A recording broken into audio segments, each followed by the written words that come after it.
stream. I am a real agent of change.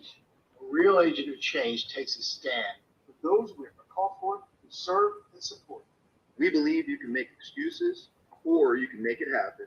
But you cannot do both. We are go-getters, do-gooders, trailblazers, and visionaries who know that making money and making a difference go hand in hand. A real agent of change is open to new ideas, eager to take action, and boldly goes where others cannot even see. We plant our flag. We burn our bridge. We walk through the fire to rise up, transform. We look for reasons why something will work, Not why it won't. When others ask why bother, a real agent of change's motto is, if it is a benefit to all, including myself, then I must do it. we serve instead of self. We collaborate. Versus compete. We understand that giving and receiving are simultaneous. And we know the difference between a transaction and a transformation. A real agent of change is influential and uses that superpower for good. We know that our actions, or lack thereof, have an impact on our family, Our community, our marketplace, and the world. We do not take this for granted. We inspire. We are inspired. We are inspired. we are an inspiration for everyone we meet. A real agent of change knows that we can double profitability for ourselves, all those with whom we partner. We are passionate, purposeful, and playful.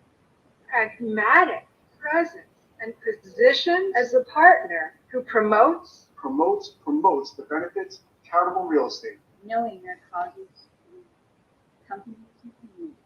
Every damn body deserves to win. So that's fun. Fun, fun, fun.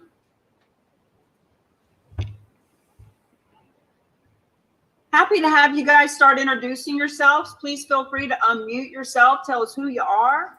What brought you here? Are you a nonprofit wanting to get funded? Are you a realtor who wants to be the conduit for all the funding? What brings you here?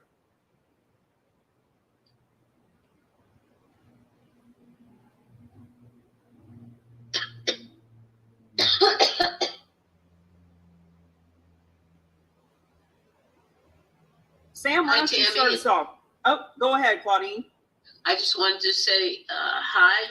I've been away for a while and I'm battling a head cold and a sinus infection. So I'm just kind of going to keep myself muted because I am coughing and this stuff isn't really working well today. But I've been a member for a while and I had taken a little break from things because I got involved with a mental health group that I hope will participate in some of this. But it's a very worthwhile program, and I'm very grateful for it. Thank you. I hope that they participate too. You know, with Giving Tuesday coming up, November 29th, we can give choice on Giving Tuesday. We have a fun little campaign around that the nonprofits can put out to their group, letting them know, hey, we want to give you choice, cash or non-cash assets. We'll be talking about that a little bit. I'm not sure how to pronounce your name. A-I-X-A. I hate to mispronounce people's names. If you want to jump on and unmute yourself, I'd love to hear how to say your name. We're glad to have you. Oh, there you go. Hey, good morning, Cami. Good morning, everyone on the live. It's Aixa. Aixa, nice. Yes. Is there a story behind that name? Actually, yes. My mom said she was sitting at the table. She wanted my name to start with an A. She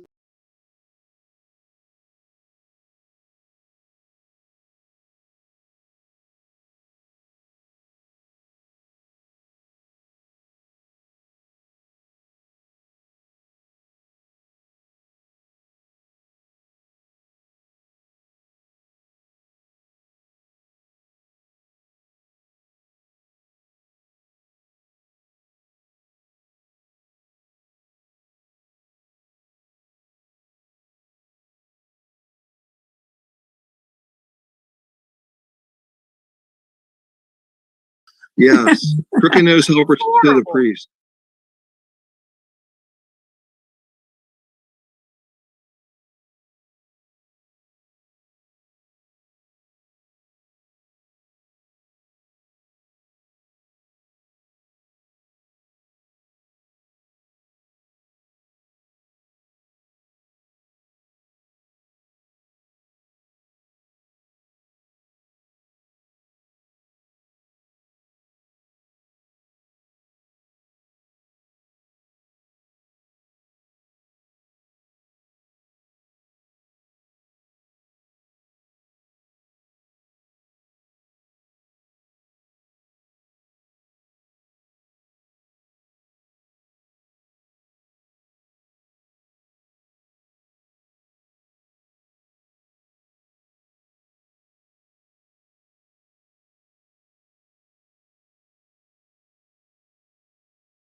Between even shorter sections.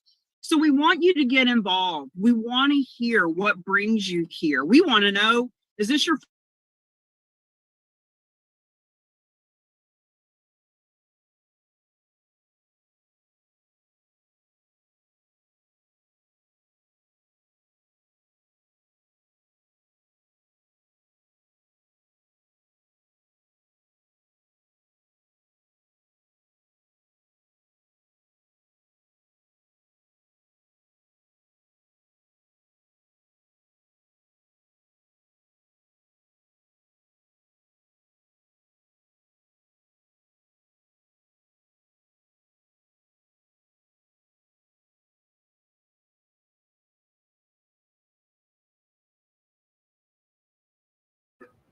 Here we go.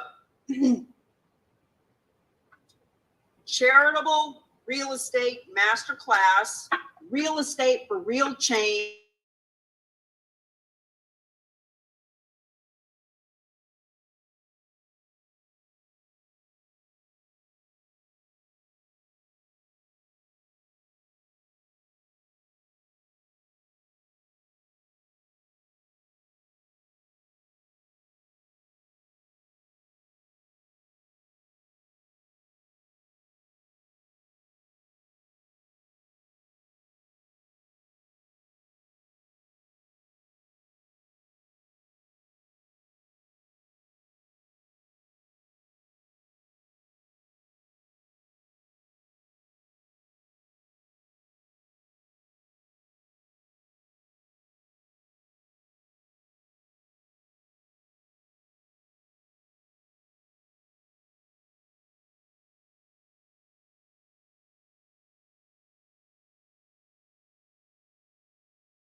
together to leverage each other's resources and relationships to generate revenue for everyone. And the last key is all about leaving that legacy. So you'll notice we alliterate everything. It makes it a lot easier to remember. So those are the 5 keys. Today, you are going to get key number 1 in spades. If you want all the rest of the keys and you want to take action and you actually want to be part of the solution, that happens when you become a champion, and we'll continue to talk about that this morning. Now, this is what it looks like to be a champion. The woman smack dab in the middle is a real estate agent, and this is exactly how it works. Heart-centered, visionary, forward-focused realtor with a huge center of influence, with dozens of nonprofits that she likes to support, introduces us to the woman on the left who runs a nonprofit and is thrilled that donations of real estate, first and foremost, come from the donors they already have. So yeah, 65% of these donations come from financial advisors' clients. Realtors can go find donations of real estate. We can do social media campaigns and emails and funnels and all that stuff. But friends, these donations are in the donor list of the nonprofit that you love, period. And those donors are on other donor lists. And if you don't tell them about it, another nonprofit will, and they're going to get these donations. So this image is charitable real estate champions at their best, showing up, stepping up, taking a stand for those they care about. So let me share with you what we're going to go through today. There are 6 sections. Section number 1, concepts and collaborators. What is all of this charitable real estate? Who are you people? Who is the real agents of change? Who is this specialized nonprofit that you allude to? What's going on here? And in section number 1, we're going to talk about the first 2 of the 3 ways that a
looking for cash to one that actually gives their donors a choice. And that, my friends, strengthens relationships with people. When you don't tell people what they have to do, when you give them choice, that strengthens relationships. This will help gain access to those high net worth people who own lots of property. You'll learn that the average person who donates real estate, of course, they're 60 years and older. They usually have a higher education and a higher income bracket. They're usually in a place where they're wanting to simplify their estate and they're thinking about significance and legacy. Friend, that is a damn good person to have in your Rolodex, in your center of influence. That's a great kind of person to be inviting you to events with other people like that, so that we're with like-minded people who want to make a difference. This raises your profile. Whether you're here for professional or personal reasons, this gives you a sophisticated conversation that no one in your marketplace is talking about right now. I guarantee it. Now, by 2025, there will be lots of people in your marketplace talking about it. It's up to you as to whether or not you want to be the leader, the mover and shaker in your marketplace. As a real estate agent, you earn a full commission. Donations of real estate can't give nonprofit cash unless we sell the asset. And the way we sell the asset is that we list it. And we don't want you to do it for a discount. We don't want you to give a donation. We want to give you a full commission. And the assets under management piece is around the financial advisors. See, real estate is a hard asset that they cannot manage. When we show them how they can liquidate that hard asset and put it into assets under management that they can make money from, well, that's just smart. So more introductions, more commission, more referrals, more of everything. Now, here's what you're going to learn today. Donations of real estate are happening. This isn't something that we're considering doing or a pro forma that we're hoping it'll work out. Friends, this has been happening for 100 years. It's happening right this red hot minute. Story after story after story. We'll show you where you can watch videos about just a handful of stories. But it is happening right this red hot minute. What are the 3 ways a donor can help nonprofit with real estate? Now, look, there's all kinds of variations like charitable remainder trusts. We could get into, a whole bunch of nitty gritty about details, but there's 3 major concepts that we're going to talk about today. Why have you never heard of this? CampMeBaker.com, been around for 100 years, $9 billion a year. Why have I never heard of it before? We're going to share with you why that is. It's actually that you haven't heard of the last way, the best way, the win-win-win way. That's what I mean with that warning. Today you're going to know, and it's either a blessing or a curse. You're going to learn why donors are trying to give real estate away, who these property owners are, and where you find them. Now, I've already alluded to the fact that the first place to look is in the donors on the donor lists of the nonprofit that needs the funding, but we'll continue to talk about that today. You're going to learn how you can be the hero that your community needs and make money making a difference. You can be a specialist, you can be a champion, and the big difference between the two, specialist has knowledge. They know more, just like a heart specialist, right? People that are life insurance specialists in the insurance industry basically know more, but it is the champion that takes action, that takes a stand, that actually does what they say they'll do and help people.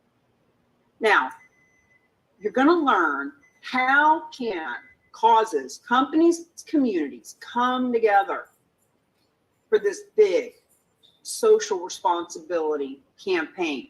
You see, when a business needs to choose 1 or 3 or 5 or 10 nonprofits, usually it's 1 or 2, they are alienating thousands of others. But when a business can get behind all nonprofits, that is a massive campaign. And nonprofits yourselves, when you can come together with other nonprofits, when it's a $300 bake sale, it's kind of hard to collaborate and share in the wealth. But when it's a $600,000 donation, that's a whole different story. Now, you're going to have questions. Feel free to write them down. Please put them in the chat. Alan is with us. Alan Biles and our assistant Grace can help with questions, or when we're in between sections, I want to answer your questions. Keeping in mind that we've done this over 2 years now. In the beginning, it was once a month, but now it's gotten so popular, it's twice a month. So the more we do this, the more we know what questions you have, and 95% of your questions are going to get answered, but feel free to ask them. We want you to be able to understand whatever point is in your head so that you can move on and learn something new. So let's get down with section 1. And you know what? Before I dive into the information, I want to make this very interactive. I'm actually going to stop sharing, and I would like to know, understand whatever point who is in your head.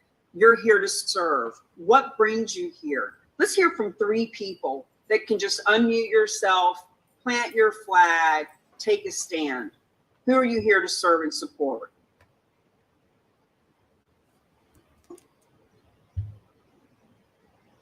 Kim, go ahead. Good morning, and it's so great to be back. Last week was my first week here, and it's wonderful to come here again today and to know that even more information is going to be shared. I'm representing World Connections Foundation. Susan Taffer, the founder, is also here, and I also represent other nonprofits. So I'm very excited by the possibilities. I've been a fund development specialist as well as executive director of nonprofits, and now I'm in the business sector, and so I'm excited to bring all my worlds together. Kim is very humble. She and I are working together to do a cause marketing campaign that will rock Scottsdale, Arizona, and more, bigger. And more. Who else would like to take a stand? Hey, Cami, can you hear me? Yes. I'm so excited. Every day I'm bringing somebody else, another nonprofit. I'm sharing. I'm definitely not a secret agent out there. I tell everyone and anybody that will listen, anybody, it's a 6-foot rule. If I could reach them, I tell them. So, and last week I heard that I touched somebody that it really made a difference in the things that they're doing in nonprofit world. So I can't wait to connect with them and find out who I shared this amazing opportunity and where they came from, if they were Clubhouse or if they were where they came from. And I'm really excited about this. As you can see my shirt, I support military. I support special needs community. I love my daughter has autism, so I'm a coach for Special Olympics, and I'm just excited to see all these incredible faces in here. If I don't know you, I would love to know you. Just reach out to me, and that's it. Thank you, Cami. Well, speaking of that, everybody, please feel free to put your name and number, your marketplace, your website. Get to know each other. This is what it's about, to build community. And I just want to say Sam is one of the most active real agents of change that we've met in our 3 years. He does all the social media. Right now, he's got us playing on Clubhouse and other places. So I just really want to honor Sam. And Sam, also, this whole Giving Choice on Giving Tuesday campaign, let's bring all these nonprofits. You've talked to dozens, maybe 100 nonprofits at this point. Let's show them how they can give choice to their donors on Giving Tuesday. Anybody else want to say hello real quick? I'll jump back in. Cami, I'll say hello. Good morning from San Diego, California. My name is Aixa Escobar. As I stated in the chat, I'm a combat veteran, and I was invited to this beautiful, informative masterclass by Cami. Met Cami last year at an awesome healing retreat, and we had an extensive conversation about how I can learn to have this amazing land to host some integrated healing retreats for my brothers and sisters. I've been on a long, beautiful, intense spiritual healing path since I met Cami last year, and most recently reconnected on Facebook and was invited to this class today. So I'm happy to be here and to learn. And this patch that you see on my forehead, I posted on there. I'm also a distributor for LifeWave, which is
one after another nonprofit who have said to him, that sounds good on paper, Jim, but we don't want to get into something that's going to take us off our mission. Sounds too complicated.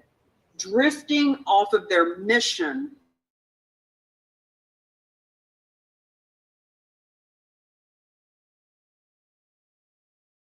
or have even had bad experiences. So we talk to people all the time. Oh yeah, there's a Boys and Girls Club here in Florida that was given a golf course about 10 years ago, and they did handle it. And even though they got millions of dollars, and even though they were able to build their current building, and even though it funded them for a long time, they said they'll never do it again. It took so much time. It was so complicated. There were so many board meetings. They'll just never do it again. Now, some will accept real estate, but on a really limited basis, meaning it's mortgage free, it's local, it's easy. What we want to say to those who can accept real estate, awesome. If you can do it in your local backyard and it fits in that tiny box of criteria, then go for it. But what about the 99% of other real estate all over the country, or even the one that's in your backyard that's a $3 million strip mall, but it's got $1 million mortgage on it? We can help you with that. Now, the majority of nonprofits have written right in their bylaws, we do not accept non-cash assets, period, especially not real estate. Overall, friends, the moral of the story is it's too complicated, it's too risky, and we are not suggesting that your nonprofit, the ones you love, or any of them that don't have the right team, do this. And the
and these are all wonderful organizations.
Wooten and I are talking about tons of different stories around property that has been donated to benefit nonprofits. Jim, this is a fascinating story we're just chatting about. Tell us about it. Okay, so I was contacted by a charity that needed to put this deal together. They had a country club that had been built at a original cost of $25 million. And over the years, the country club fell in hard times and went through a share sale. It sold to an entrepreneur for $3.5 million at the share sale. And after operating it for a few years, maybe 5 years, a charity proposed that they donated for their school. There was a school. And so it was a 501c3 school. And so they said, well, how do we do this? And what would be the ramifications? What would be the benefits? So I got an MAI appraiser to look at it. And he said, well, look, it cost $25 million to build this thing. And over the years, it's depreciated some, of course. But rather than use the income approach or whether to use the market approach, which how many country clubs are sold per year, right? Very few. So using the cost approach and using all the metrics, it was $9.5 million.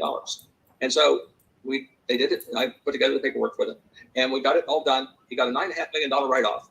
And with the tax savings alone, he had more tax savings than his original cost in the property. So plus he was able to make a tremendous difference. That's the thing.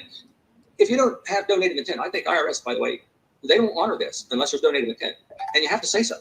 And you have to say so in writing before they close it. Now, it could be a letter. You can say, the seller intends to make a charitable donation of the property at 123 Main Street to the buyer of 501c3. You can just do that in one sentence. But it's really probably better to put it right in the purchase contract. Put it right in the purchase contract. You don't want this thing to foul up just because you didn't declare donated intent. And so, of course, that was done here. So, yeah, I mean, there are more than one way to do this. I also want to say, I think I want to touch on the fact that the tax savings, every time you make a donation, that's one asset that's not going to go to your heirs, right? The kids are thinking about this. And you don't want them telling mom and dad, don't do this. That's something I'm supposed to get, right? So here's the thing. With the tax savings, oftentimes they can pay for a life insurance policy. They'll give the kids even more than the value of that asset. It's just a tool to have in the back of your head, to get some life insurance. Go ahead. Amen. I love that you bring that up a lot because it's one of the things that we even say for financial advisors. Hey, listen, if your client wants to get a couple $100,000 out of that property to buy life insurance policies for the kids, well, that's even better for you, financial advisor. I'd like for you, Jim, also to speak on that property donor had paid $3.5 million, and now that it's being donated at an appraised value of $9.5 million, what are the key points? Like there's capital gains tax that they're avoiding. What are some of those tax benefits for a donor like that? Yeah, well, that's a big one right there. Capital gains tax is avoided, and so that's fabulous. But also the tax savings from the charitable gift. They can write off 30% if it's an individual, or if it's an LLC. If it's an LLC, it's just fine. All the members can take their pro rata share up to 30% of their own adjusted gross income, line 22 on their 1040.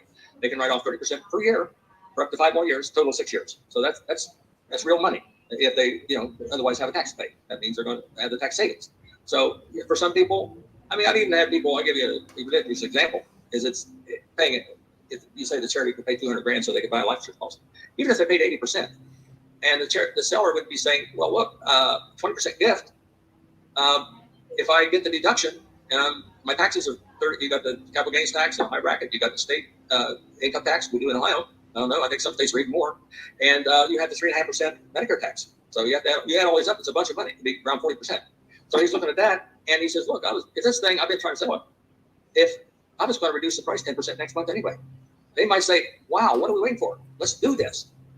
There's no reason not to do it. But they do have to have donated intent. I would like to go to the donor with some literature about this, if it's the pet people or if it's the veterans, if it's a church. I'll say, look, these are good people doing good work. They don't have horns. And I do say that, by the way. So, we want to make sure they do have donated intent. Friends, I just want to say, Jim Wooten just brings joy to my heart. He is collaborative. He is excited. He is brilliant. And this Thursday at 6 p.m. Eastern, I'm going to have him come to our strategy call and just answer any and all questions that you have about tax benefits, how to talk to nonprofits about this. He's been doing it for 25 years. And when he heard what we're doing, he was like, holy cow, this takes all the work off my plate. And he's going back to the hundreds of nonprofits that he's been working with over the years, because he's been doing it this kind of a complicated way. He's going back and letting them know, hey, there's a better way. we need to talk. So any questions, or shall we jump right into section 2? Let me see. I think Alan told me there was a question over here.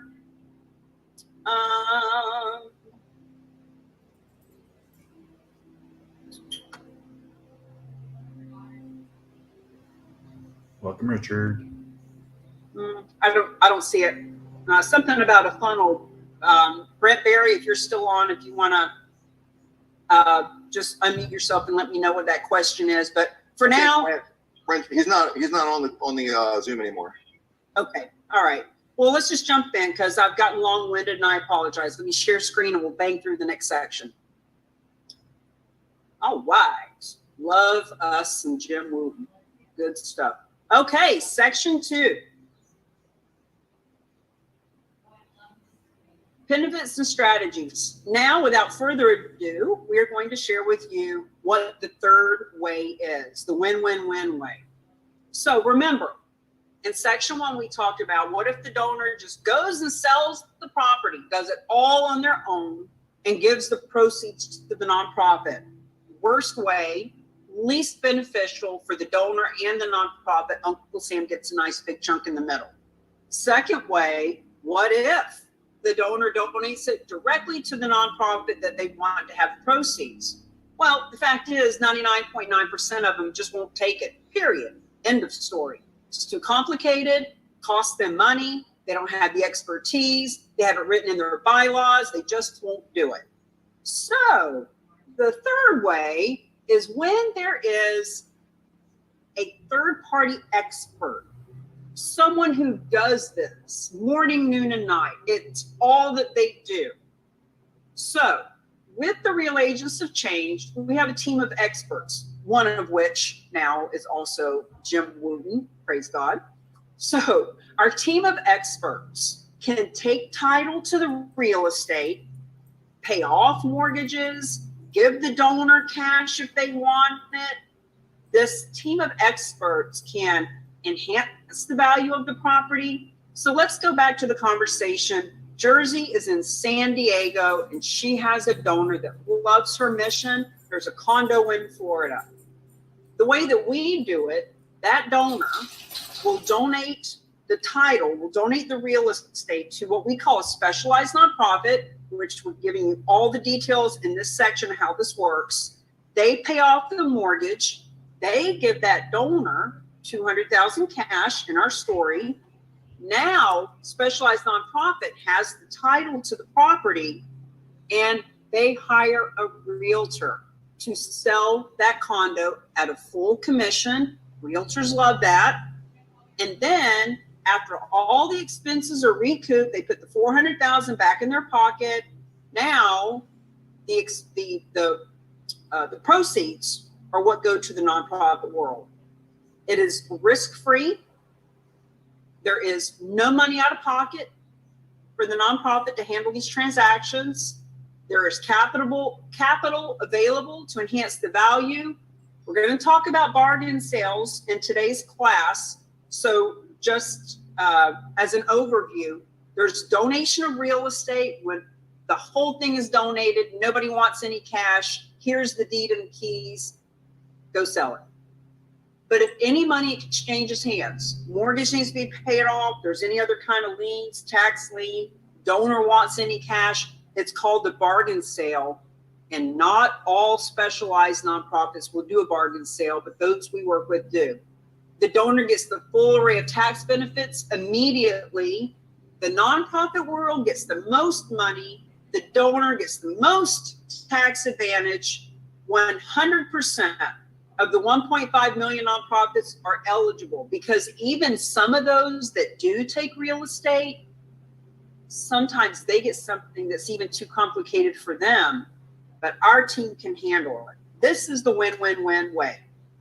And here's what it looks like to put it all together. There are 3 stakeholders in what we're talking about. The donor of the real estate could be a private individual or a corporation. And private individuals make up 67% of all giving, so they're more likely than a corporation. There are the advisors. So when we say advisor, think of it as someone who can advise people who own real estate. So sure, it might be the real estate agent, but it also might be a tax accountant or a real estate attorney or a wealth manager, or even an insurance broker. So there's advisors, and then there's the nonprofits themselves, which could be a public charity, that 1.5 million, could be a donor advised fund, could be a couple of different variations, but this is what I call the triangle of trust. Now, the donors are a yes. Yes to what? They're a yes to donating real estate. As we've alluded to, they give major tax benefits, and 80% of them are a yes because they flat out love your mission. When Jersey lets all of the veterans, veteran families, holistic health people, all the people that are around her and her different centers of influence, when she lets them know that she can build her retreat or have her nonprofit created because of donations of real estate, they will be a yes. Yes, we'd love to help you in this way. The advisory community is a yes. Not only because they get paid or full commission as a realtor or make fees on their assets under management, they're a yes because they're good people. They're a yes because they want to make money and make a difference at the same time. They're in. They want to participate in this. Friends, it is the nonprofits that are the no. They are a no to the complexity. They are a no to the risk. They are a no, we don't have the money. They are a no, we don't have a real estate team. They are a no, we do not want to drift off our mission and go down some rabbit hole of confusion. They are a no because they've heard bad experiences or they've had one themselves. They are a no because their gift acceptance policies flat out stops them from doing it. So the point is that it is the nonprofits that have stopped this from happening. And some of them say things like, well, we took a gift of real estate once and we'll never do that again. Or, well, yeah, we accept real estate only if there's months and months of board approval, and if it's local, and if there's no mortgage to pay off. The bottom line is, even those who say that they accept real estate, if you ask another question or two, you'll find out that they've accepted one in the last 3 years, but they haven't even asked for real estate because they're so afraid of having people with complicated assets. So our team of experts, specialized nonprofit, their mission is to accept real estate of any kind from anywhere, taking on all financial and environmental risks inherent in real estate. And they convert the asset into cash. So now the proceeds can then be granted to the other nonprofits that the donor wants to have them. Now, can you guys please mute yourselves out? Now, just to be clear, that doesn't mean that the nonprofit is applying for a grant or asking for a grant. In some cases, they don't even know that money is coming. It's just how the money changes hands from the proceeds to the nonprofit that is receiving it. Now, the raw team of experts, the specialized nonprofit, just to kind of continue with these bullet points, this is all they do, is exclusively accept these gifts of real estate. So that veteran groups, animal groups, universities, homeless shelters, so that they can all do what they do. All they do is accept real estate. They provide the donor with all the tax benefits without the nonprofit world having to do anything with that paperwork. They absorb the title and financial risk that's inherent in all of these gifts. They work with the brokerage community to sell the real estate, and they pay a full commission to the brokers who are listing the property. And they grant the money to the other nonprofits. It could be one nonprofit, 3 nonprofits, 10 nonprofits. It could go into a donor advised fund. And so this is what it looks like. As you can see here, this specialized nonprofit, still a nonprofit, still a 501c3, which is why the donor gets the tax benefits, but they're stepping in. on behalf of any of the other nonprofits. Now, the non-cash versus the cash gift. Here's some things to know. It has been proven. Our friend, Dr. Russell James, who wrote the foreword for our book, Real Estate is Hot, Fundraising is Not, he and his team actually read 1 million tax returns from 200,000 nonprofits over a 5-year period. And they have proven that the ones that take non-cash assets grow at 6 times the rate of those that only take cash. Guys, hold on 1 second. I am going to, Alan, I'm going to give you a co-host so that you can go in and mute people that are not muted out, please. Thank you. Okay, donors can give 3 to 7 times more because they are asset rich and cash conservative. You're going to hear us say over and over today and every day for the rest of our friendship together that only 3% of what the average American has from their wealth, whether they make $20,000 a year or $20 million a year, they only have about 3% in cash. 43% of their wealth is in real estate. So when the donors are able to dip into their wealth bucket, they can, they will, they do give 3 to 7 times more, which is why those endowments grow at 6 times the rate. And this is just another quote from another gentleman who talks about the same thing, switching to a new type of asset, not needing to add new donors. Now, we, the Real Agents of Change, have added this whole new dimension of coming together and positioning and partnering and collaborating with lots of financial advisors and realtors, etc. But ultimately, the best place to find these donations is right in the donor list. Now, remember our favorite saying, do what you do best. So what the nonprofits themselves do best is they're out promoting their cause. They're finding other veterans that want to help veterans. They're finding animal lovers that want to help animals, etc. They are cultivating those emotional connections, and all they have to do is share the benefits of non-cash gifts. They don't have to bother with processing it themselves. They just need to let those relationships know that they can benefit so that they can start asking for gifts of real estate, not to change their gift acceptance policies to accept it themselves, but to be able to partner with a specialized nonprofit who accepts, fixes, sells, and grants the proceeds. As you can see in our diagram, they intervene on behalf of all the stakeholders. They provide the resources all gifts of real estate require. They solve the complexity. We will be giving you some links. I'm actually going to wait towards the end, Alan, before we start putting in too many links. I don't want people going down rabbit holes, but we have a whole list of examples of donations, whether it's raw land, commercial, residential, single family homes, strip malls, office buildings, ranches, whatever it is. And you'll hear there's some pretty complex situations going on out there. And the average nonprofit, God bless, even if they tried, would not know what to do with these things. They grant the bulk of the proceeds to the nonprofit world. Now, what about us, the ROC, the Real Agents of Change? What's the difference between this specialized nonprofit thing and who we are, what we do? See, the specialized nonprofit can handle the transaction. They understand the tax laws and the paperwork and the actual fixing and flipping and selling of the property. What we do is we help to find it.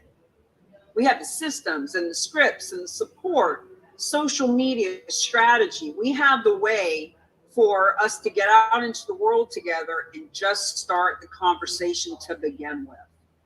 Now, let's sit here for just a moment, taking in all of these logos, a lot of which you probably recognize. We share this screen and the next with you because these are all organizations that have benefited from the win-win-win way. They didn't take the real estate themselves. In some cases, they didn't even know that the real estate was being donated until they got the check afterwards. Habitat for Humanity, as an example, we all know one or two or three. There's 1,700 of them all over the country. And interestingly, just because they have benefited from real estate doesn't mean that your local Habitat for Humanity knows about it.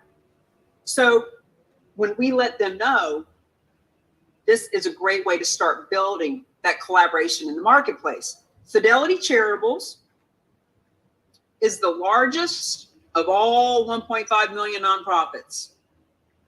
And even they don't do their own real estate deals. $13 billion a year that they bring in.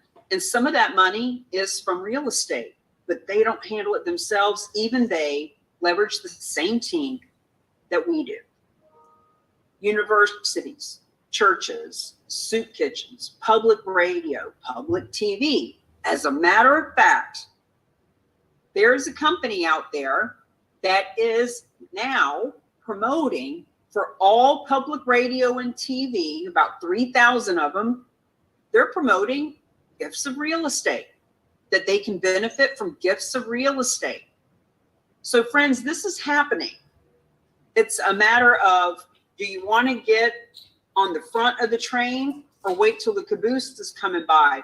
I get Google alerts on a weekly basis when donations of real estate, charitable gifting of real estate, when these words come up on social media, and at least once a week, I see a post about a radio station or a TV station that accepts real estate because of this one organization. It's happening. Okay, this is our favorite news story because it really encapsulates what we're learning about here.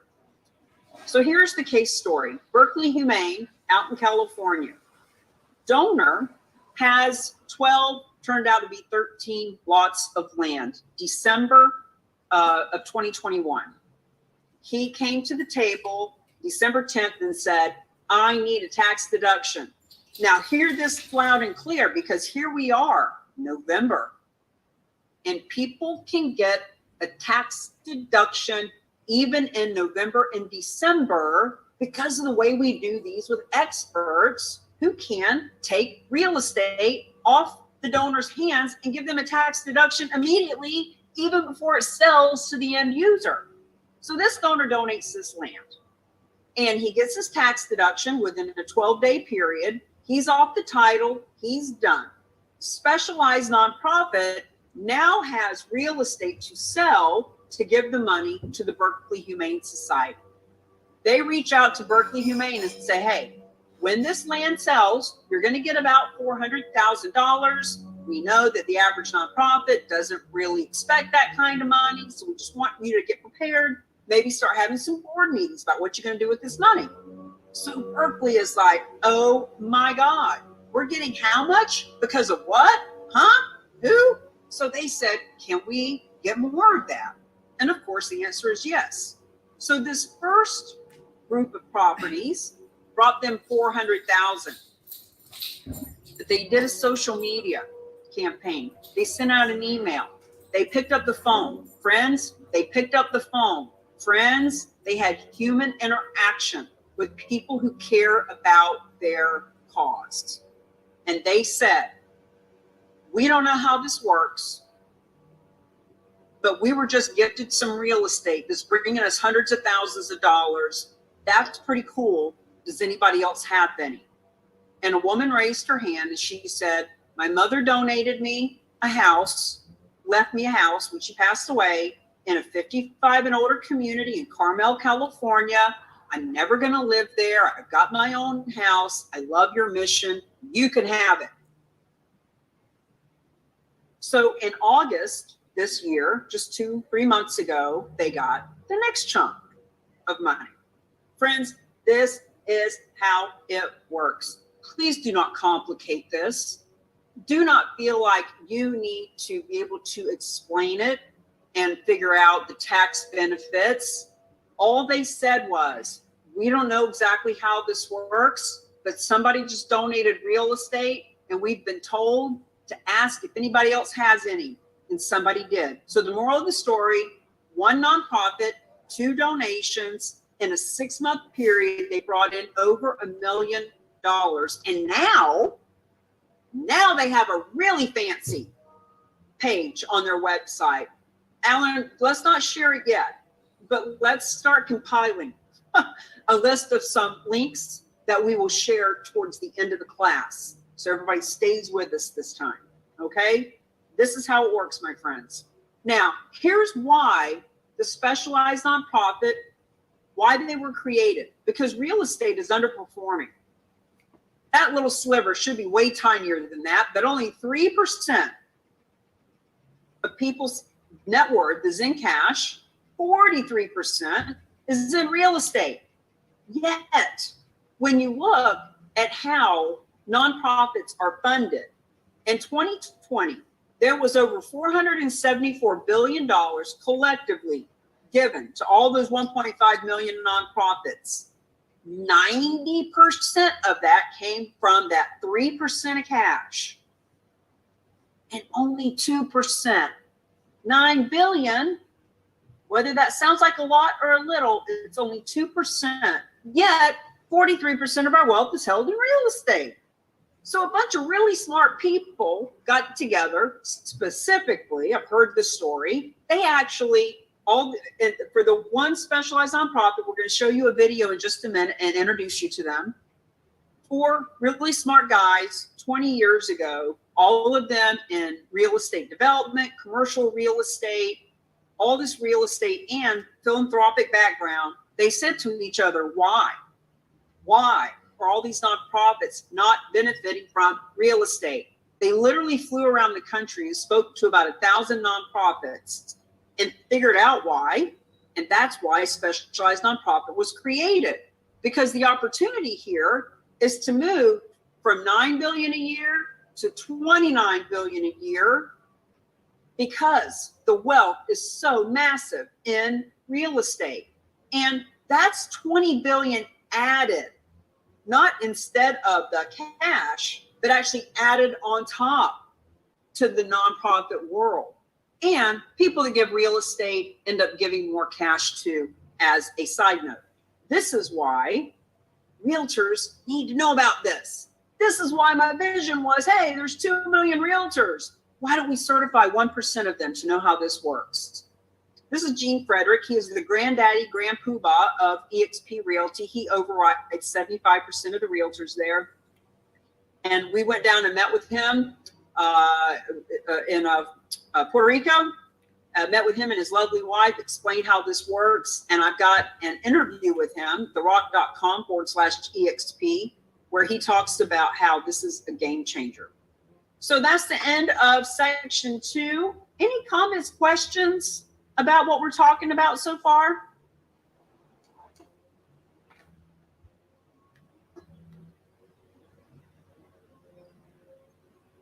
Yes, Kim. I am so excited. I just love everything you've done, even from last week to this week. And I want to commend you for how devoted you are and how much I see just in the couple short weeks I've been with you, how you're continually pouring new information. And I can see why you want to have us attend week after week. So thank you. Well, thank you for that, Kim. And actually, I'm glad that you're here, because Tamisa Leiden is with us this time. Tamisa's been with The Rock for over a year. She's in Scottsdale. So Tamisa, the reason I'm introducing you to Kim and her partner, Susan Taffer, is because they are nonprofit, they are business, they are well-connected, and they are wanting to bring me out to Scottsdale to meet a handful of the right people. So when I get out there, we're going to need a real estate agent to represent. And so I just want to encourage the 3 of you to send messages to one another. Thank you, Kim. Thank you for the beautiful words. I appreciate you. All right, let's get back to the next section so that we can catch up for some time, that I got a little long-winded. Okay, section 3. Why this is win-win-win. This section is going to go into details, and some of it is a little redundant, but it's really important to really understand why the other stakeholders are winning with this as well. If you're a nonprofit, please listen to why the realtors benefit. If you're a realtor, understand why your clients, the donors, need to understand this, etc. So let's get with it. Benefits to the donors. They're going to avoid that capital gains tax. We've talked about that. People will ask me, is this the same as a 1031 exchange? It is from the perspective that they avoid capital gains. It is easier from the perspective that they don't have to have all those dates and times and constraints of when they have to pick the next property and all that pressure. But it also requires someone with the philanthropic intent, because even though they're avoiding capital gains, they are giving tens of thousands, hundreds of thousands of dollars to philanthropy. So there's some caveats there. Qualify for that tax deduction against their adjusted gross income. I will be showing you an example in just a little bit of a $4.5 million property, the difference between a traditional sale and what they pay in taxes versus not traditional sale, they donated.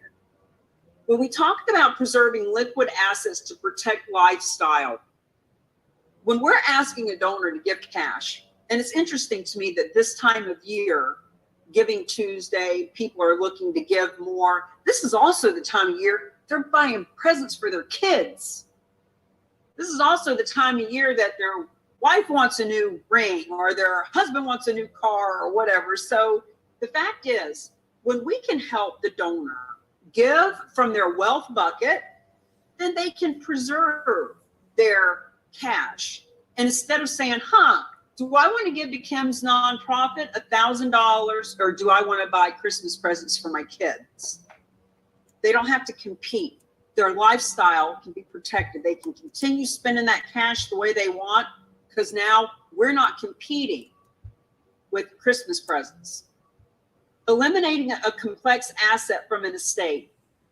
Jim Wooten alluded just a bit ago in his case study about the kids that want the inheritance. And people will say to me all the time, well, Cammie, what about, aren't those people leaving that real estate to their children? Look, these kids don't want that real estate. That woman didn't want that house in the 55 and older community. Little Billy and little Mary don't want to manage 400 units in downtown Detroit. They just want some money. So when we can eliminate the complex asset, pull a little bit of cash, buy some life insurance policies, kids are fine.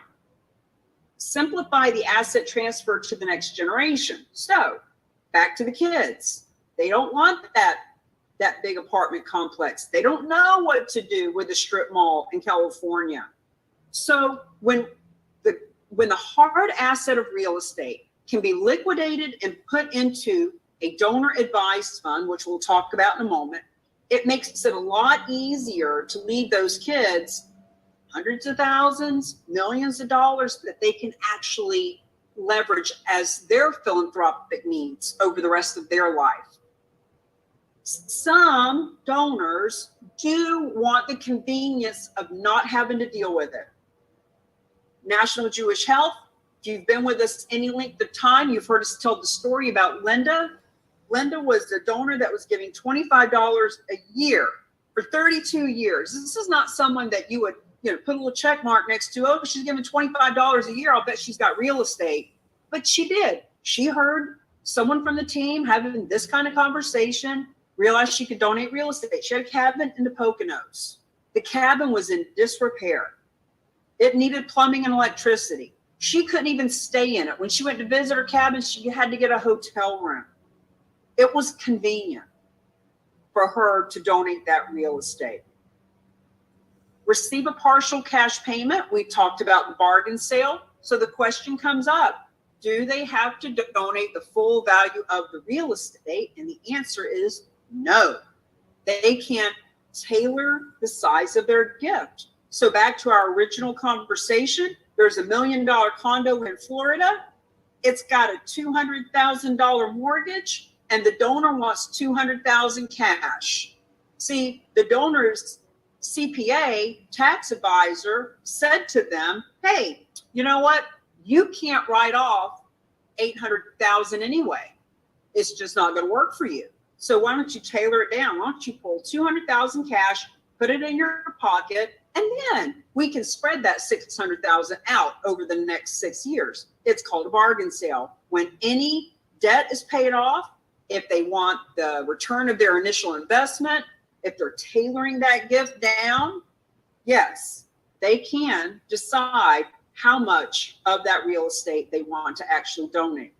And, you know, the replacement life insurance, matter of fact, I talk to life insurance salespeople all the time about this. What a great way for them to help build their business. They can tell their donors, hey, you know, you can donate that real estate. I got my buddy over here, the real estate agent that can help you. I've got this donor advised fund over here.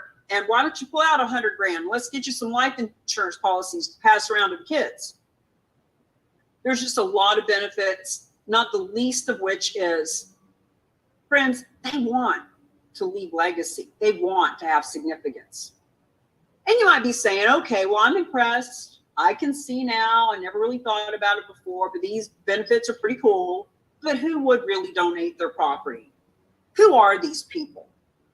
My first response to that question when I hear it is, who are they? They are the people you want to know. They're generous. They're heart-centered. They're wealthy in some cases, or at the very least, they have multiple properties that you can help them with, like these people. $129 million donated to a community foundation just last year. These are the kinds of, I mean, I can't speak for you, but for me, I want to surround myself with people of abundance that are wanting to help other people. That's who does it. 80% of them do it because they are a veteran and will help your veteran cause, because they got a house full of animals and will help your animal rescue. That's why. And 20% do it for the tax benefits. I mean, 100% get a tax benefit, and some of them are doing it specifically for that reason. Just like in our story a minute ago, Berkeley Humane Society, the first guy that donated those 12, 13 lots, he did it because he needed a tax deduction right that minute. And then he thought, you know what, I'll give the money to this group. Either way, we just want you to know, $9 billion a year, it's happening. It's just a matter of, are you part of the process with us? And what you also want to know is these people want to do it. We are not selling people on donating real estate. We are not trying to convince them. Anytime I hear those words, Cammie, how do I convince? Anything that's said after that word is, I'm like, well, we don't want to convince anybody of anything. But we definitely can't and don't want to convince property donors. They want to do it.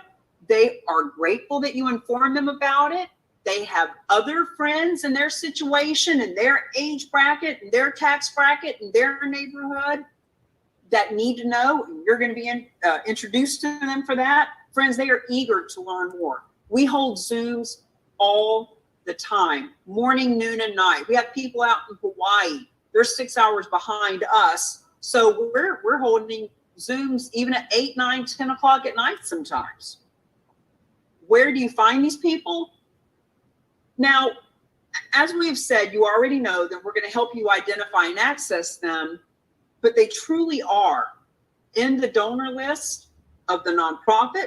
They are in your past client list. They are clients of financial advisors. They could be found in funnels and social media and email campaigns, but please don't go spend money and time cold marketing to strangers that you don't even know, when the realtors right there in your board, in your community, deserve to know about this first. Now, benefits to the nonprofits sounds pretty simple. Well, hello, they can 6 times their endowments. They can get funded from the same donors they already have. These are just some examples of different qualifications of nonprofits. But let's talk about some of the things that we may not think about. Now, Deborah came into the group last January, and right off the bat, Look, this is about your reticular activator. Your reticular activator is activated now. You've never heard of this before, but now you're going to see it. You're going to hear it. You're going to notice these stories in Facebook about Jeff Bezos' wife donating $55 million in real estate. Deborah, the night she had watched the master class, was watching on the 700 channel, and she saw a minister who was on a roof and needing to bring in money. She reached right out to him, put her in contact with lots of people. This is about relationship building, and she's one of our favorites. Okay, nonprofits. They can receive the benefits of the gifts without the risk and responsibility and liability. Friends, hear this loud and clear. The nonprofits don't have to become real estate experts. They don't have to understand the tax laws. We don't want them explaining it to their donors. Frankly, they're just going to confuse people. They can have this process done with no risk, no liability, and they don't have to explain it. The nonprofit can embrace their donor's best interest, meaning, look, this helps the donor to give smarter. The donors, in a lot of cases, are better off donating real estate over cash because of the tax consequences. So when that nonprofit, now remember, the donors on the nonprofits list are on multiple donor lists. How many of us here give to the church and to the veteran group and go down to the soup kitchen and help out on Thanksgiving and clean up the beach on Earth Day, etc., right? We're all helping lots of nonprofits. And if the nonprofit you love doesn't tell people about this, another nonprofit will, and they're going to lose out. Strengthen donor relationships by tapping that wealth bucket. You know, we're repeating ourselves, but it's so important. Growing those endowments at 6 times the rate of if they only accepted cash, receiving that 3 to 7 times more from the same donors, and expanding the major gifts without having to go out and find someone. So no matter how much we say this, on break, nonprofit will still say to us, where do I find these people? Like, I can't even imagine somebody giving me a piece of real estate. I don't know anybody that would donate real estate. And I have to say, how could you possibly know that? How do you know what they would do? You've never asked them.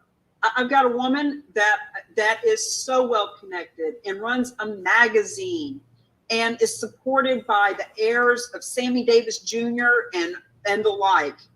And every time I talk to her, she says, Cammie, I don't know anybody that would donate real estate. And I think, wow, there are so many kids and women that she's wanting to support that are suffering and missing out because she won't just tell them and give them the choice.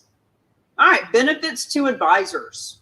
Remember, advisors could be anyone that advises someone on real estate. Let's talk about real estate brokers first, because it was the real estate broker I had in mind when we created this whole thing, real estate brokers. Be able to elevate them to the advisory status. When I was in real estate, I have never been to a nonprofit, been to a networking event where I was the only realtor. I've never been on a Zoom where I was the only realtor. Somebody on that Zoom has their real estate license too. When we can actually step into advising people about giving smarter, when we can actually be the one that advises the nonprofits in our community of how to 6 times their endowment.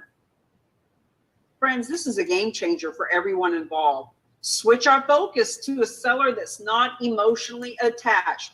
If you're a real estate agent, you have had the client. I'm laughing because I'm thinking of Tamisa and all the elderly clients she's worked with and all the children, all the adult children that want to tell you how to do your job. There's 4 and 6 kids all over the country, and they all want to tell you what the property should be listed at and what color to paint the kitchen and what should be done to the outside. They all want to tell you what to do, and they're all emotionally attached. See, when it comes to how we do it here, remember, that specialized nonprofit's going to take title. So all those kids And Bill and Mary and all those people are off of it. And now the seller is the specialized nonprofit. They are your client and they are not emotionally attached. Earning full commissions, it is what it is. Don't get too focused on just the full commission from the donated real estate. What about those 87% of people in your marketplace that want to work with people who are socially responsible? Financial advisors. When a financial advisor, see, the next section, we're going to play a story before we get into the next section. But the next section is going to talk about how 65% of the $9 billion a year comes from financial advisors. They know that a donation of real estate is a tax write-off. They know the clients that want to be philanthropic and have a tax write-off. What they don't know is a nonprofit that would take the real estate. So when we can provide that little missing piece, that little bridge, that little gap filler for them, it's a pretty major relationship builder. Now there's a lot of resources and relationships to lead to the revenue.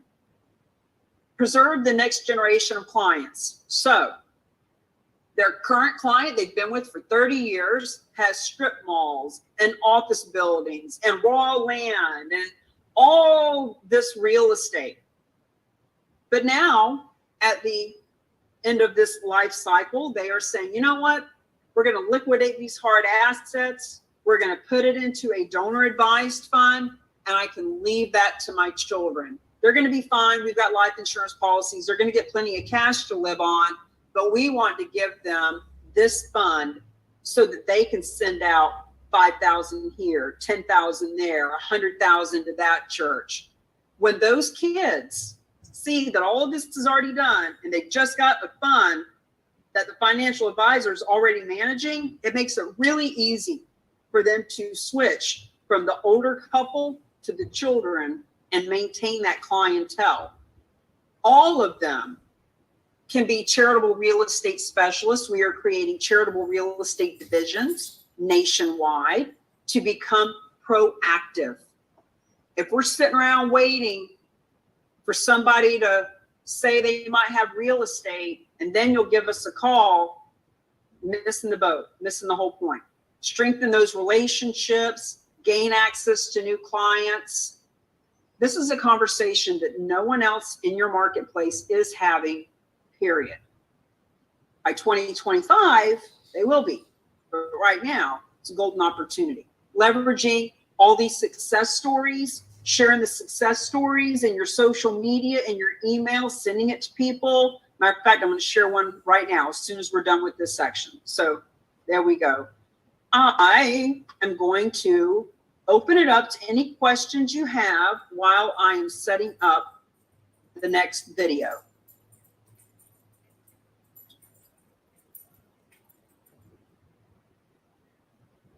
Anyone? Anyone? Bueller? Bueller?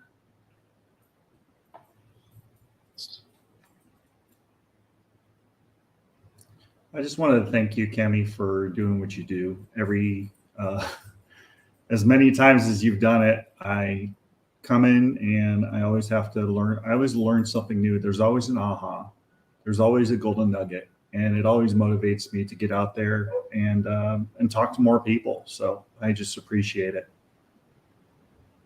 Thank you, Sam. It's people like you who are committed and keep coming back and just wanting to be that contribution and be significant in the world that keeps me coming back. So it's a mutual thing. I just really appreciate you too.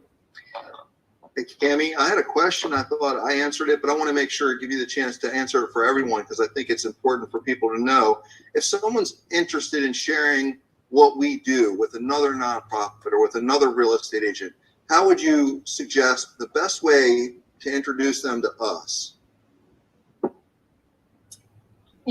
This is a great question, and it's really the $10 million question. And we have a ton, and I see you, Susan, I'm going to get to you next. We have a ton of videos. We have a ton of marketing material. We're going to make sure that you all have the /documents, and you can always send them the video, the 101 overview and all that stuff. But sometimes I think that we give too much of that stuff so that people are hiding behind it. Oh, just send them a link and they'll let me know if they have any questions. Friends, please pick up the phone. Please just tell that person, hey, I found a way to, as a matter of fact, Alan and I are doing a meeting for a woman 2 weeks from today, 2 weeks from yesterday in Sarasota. And we're doing it at this place called King's Station, which is kind of like a co-working space, but mostly for faith-based King. And we want Rita to pick up the phone and say to the nonprofits, I found a way to 6 times your donations from the same donors you already have. Going to have her reach out to the realtors she knows. Hey, I found a way that you can help that animal rescue league that you love and 500 more without taking money out of your pocket, but putting a full commission in your pocket. In other words, they need to hear your emotion. They need to feel your passion. And when we send a text, so much of that gets lost. Now, I would prefer that they have at least watched the 20-minute overview, the 101 overview for their specific situation, whether they're a realtor, nonprofit, donor, et cetera, just so that they get the concept before we get on the phone. But always start with a voice-to-voice. Susan, you have a question? Well, actually, yes and no. I had both question and a comment. Right now, I'm a very light touch, just putting out somewhat of a feeler for a couple of really key high-profile players. And I have to say that the response is, you have tweaked my interest, which now it's like I'm not sure exactly where to go with it. And, you know, I may just turn it over to you and Kim in the whole process. But I have to say that people are interested, and I think that technique works a little bit. Keep it just a little bit private and just a bit of a mystery at first, because real estate agents are really great at marketing and they're not very good at being marketed to. So that being the case, the soft touch has worked, but now I'm sort of at a loss where to go. So we'll have to have a discussion on that maybe. Yes. And so in the Champion back office, we have something called the Legacy Launchpad. And I think it gets overlooked and people don't watch it or really get it. But Legacy Launchpad is about launching your legacy in 30 days. And so what I would suggest, Susan and Kim, is that we create a Zoom for a week from now, and then we reverse engineer it. If we have a Zoom on Thursday at 4, as an example, then you can invite people there. Now, I get that some people, there's a reason and a need to have a one-on-one private conversation. And I'm okay with that. We've got time for it now. We won't always, but we do right now. So if we need to have a one-on-one, but what I want to encourage is, don't be so quick to put your prospect or your contact on top of such a pedestal of how important they are, that everybody's a one-on-one conversation, because there is a lot to be said for social proof, for coming to a Zoom and seeing 3 or 5 or 8 other nonprofits, real estate company owners, financial advisors, CPAs. It's important for all these people to know why these other industries benefit, hear some of their questions so that they can be like, oh, I know that realtor. Wow, she's super successful. She's interested in this. So we can set up that Zoom and we can invite people to it, and we can have a conversation about who needs to have a one-on-one conversation. Let me share the screen. I want to share a new story from Realty Gift Fund. So we talk about our specialized nonprofit. We keep that kind of aloof to keep you coming back for more and learning about them. But ultimately, there's a handful that we've met over the years that, depending on the situation, we might use. But Realty Gift Fund is our go-to. They are the credible. Bruce is my steady Eddie, as we've said for years, and I want to share a new story from them. So here we go. Feel free. I'm going to put this on time and a half just to kind of move it along. If you need to go potty, feel free to do that. Let's watch. And by the way, these are, as you can see, there are 4 new ones. As a matter of fact, I'm going to play the one that you all asked me to play. You can see the names there. The first person to make a suggestion, I'm going to play it. Go. You got to unmute because I can't see your chat. Oh, come on. Have fun with me. Somebody pick one. Wow. You guys are no fun at all. Okay, we're going to do the winery. Very interesting.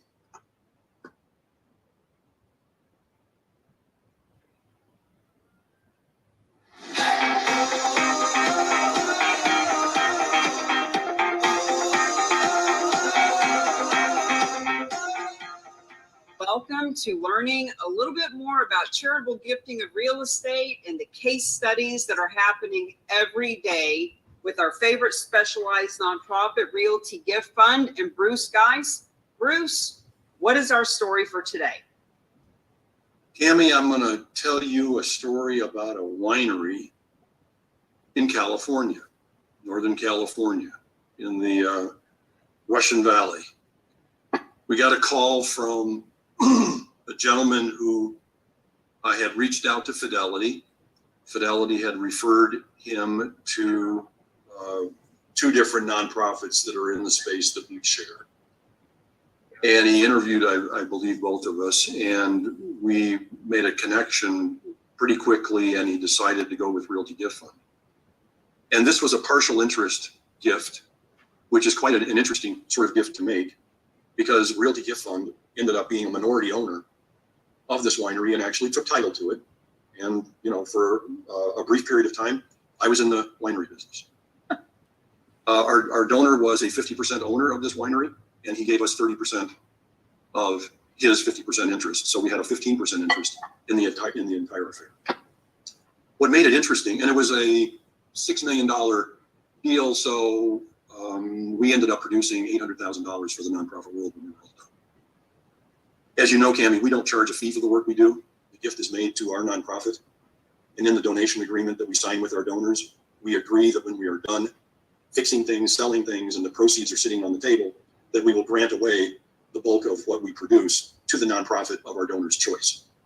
We kept, out of an $800,000 deal, we kept about $22,000. Excuse me. So it was a very efficient deal for our donor. And that's a really interesting twist. You know, we talk all the time about how 99% of nonprofits won't take real estate, and this is exactly why, because that's very complicated and risky and just not grandma's house. Can you tell us a little bit about how the transaction went down? Yeah, what was great about it is it was a very intricate set of steps to be sure that this donor was following all of the IRS guidelines, because there was a buyer hanging out in the wings somewhere that he had talked to over the years. This property had been on the market for over a year. And suddenly they found somebody who was interested, but they wanted to avoid any appearance of a prearranged sale, which violates IRS rules for charitable donations. So we made very sure, working with his attorney, that we followed all of the proper steps in the proper order, that we signed a donation agreement first, that we went through our due diligence period, that we then closed with a deed transfer from our donor into our nonprofit, that we signed a listing agreement and a purchase and sale agreement in the name of all of the owners, including us, and that we signed all of the closing papers as sellers, and all of the closing costs were equally prorated in respect to our interests, as they should be, to make it absolutely clear that Realty Gift Fund was an owner, which made it a gift. And then we produced the closing and the proceeds went into a donor advised fund at Fidelity the same day that we received the money.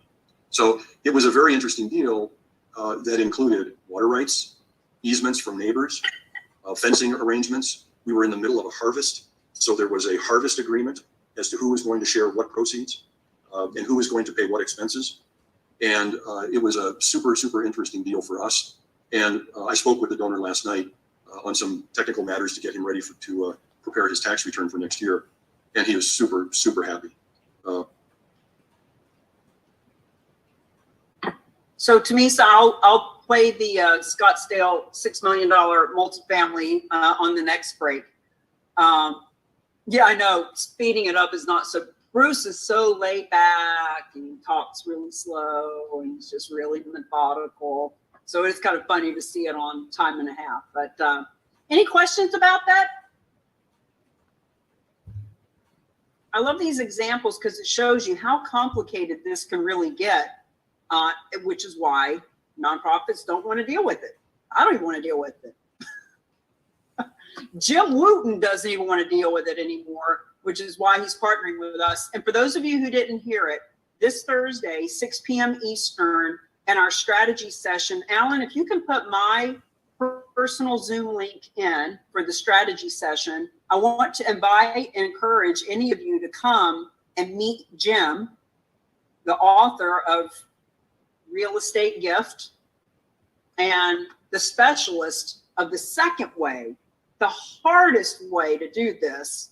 But he knows the tax laws. He's been doing this for 25 years. I was still in high school when he wrote that book. So, all right. I'm going to share the screen and we'll do the next section. All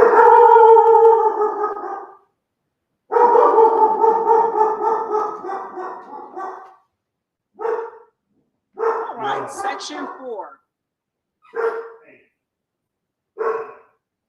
Now, this section is all about the financial advisor and the donor advised fund.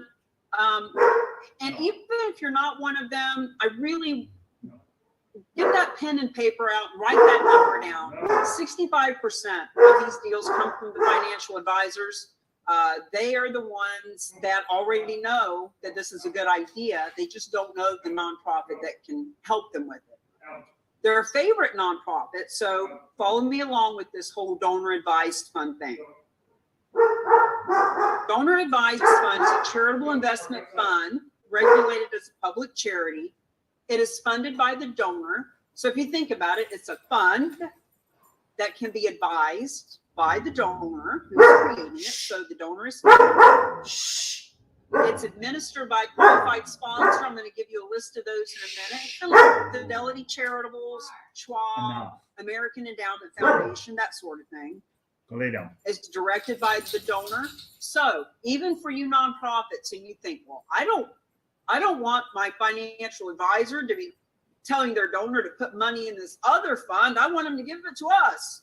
Well, the fact is, Fidelity Charitables has $13 billion in donor advised funds. And so when we start to kind of think out of the box and get creative with this, when you're talking to these financial advisors, they already have clients with donor advised funds that can stroke you a check tomorrow as a grant. This is an alternative to a private foundation, which has way more rules and regulations. It entitles the donor to a tax deduction. The fund grows tax-free and grants are made tax-free. So if a donor needs a tax deduction this year, right now, if they don't know who they want to give the money to, let's say it's that $1 million condo in Florida. There was a $200,000 mortgage. They wanted $200,000 cash, and they're not really sure who they want to give the proceeds to. They could put that $550,000 of proceeds into a donor advised fund, get the tax write-off, watch it grow, and grant it out, 5,000 here, 20,000 there. As long as they want, they can take the rest of their life to grant it out, and they can leave it to their heirs. So they can make periodic contributions, whether they sell some gold bullion or some cryptocurrency or another piece of real estate. They can make grants to nonprofits of any kind, of any size, at any time. So it's a fund that the donor advises where the money goes. The advantages to a financial advisor. for these gaps. The direction of the charitable account can include or be passed to others. So once again, we talked about how, the couple that has been in business with this financial advisor for 30 years, now if that couple leaves it to their children, it's a real easy way for that financial advisor to maintain their client base. The financial advisor is often allowed to earn fees, assets under management. Write that down. AUM. If you're talking to a financial advisor, so we're back to the question, what do I say to people? You're talking to a financial advisor, you tell them, hey, I found a way you can add to your assets under management. They know what that is. And if they don't know what that is, they're not the right financial advisor anyway. It's kind of surprising once you're in this world for a while and you start talking to people about it. Alan and I met with the financial advisor because she was referred to us and she was very friendly on the phone. We met her at a Panera's and she didn't even know what a donor advised fund was. She was going to ask her mentor. So clearly she wasn't someone who would be a good partner in this. Contributing real estate to a donor advised fund converts that hard asset to the assets under management on which they can earn fees. How much fees, etc., I don't know, but it is definitely enough to make their head spin when you talk about being able to add to it. Popular DAFs are Fidelity Charitable. So remember that big pile, 1.5 million nonprofits. On top are all the ones that bring in hundreds of thousands, millions, billions of dollars. And on the bottom, brand new 501c3s, just got it yesterday. Fidelity Charitable, I always think of them as the cherry on top. They are the biggest. And even they don't do their own donor advice fund, or excuse me, don't do their own real estate. All of these that you're looking at, Vanguard. As a matter of fact, Realty Gift Fund has 3 deals going on with Vanguard right now. And the fact is, the donor advised fund itself does not accept real estate. They need this third party specialized nonprofit too. No. So this is an example. I love, every time I see these pictures, I always think, when someone says to me, oh, are you looking for property somebody can't get rid of? Are you looking for them to unload property that is contaminated, or any of those negative terms? I always think of this house and think, no, we're looking for heart-centered, generous, smart, philanthropic property owners who care enough about their community that they donate a house like this. This was just on the market this past summer. All right, that is end of section 4. The next section that we get into is going to get into the weeds of the tax forms. And I'm going to share with you the example of the $4.5 million house that is either traditionally sold or donated. So you see the comparison of the tax benefits. I see Kim had to take off. Susan, tell her we appreciate her coming in. Anybody got any questions before I jump into the number example?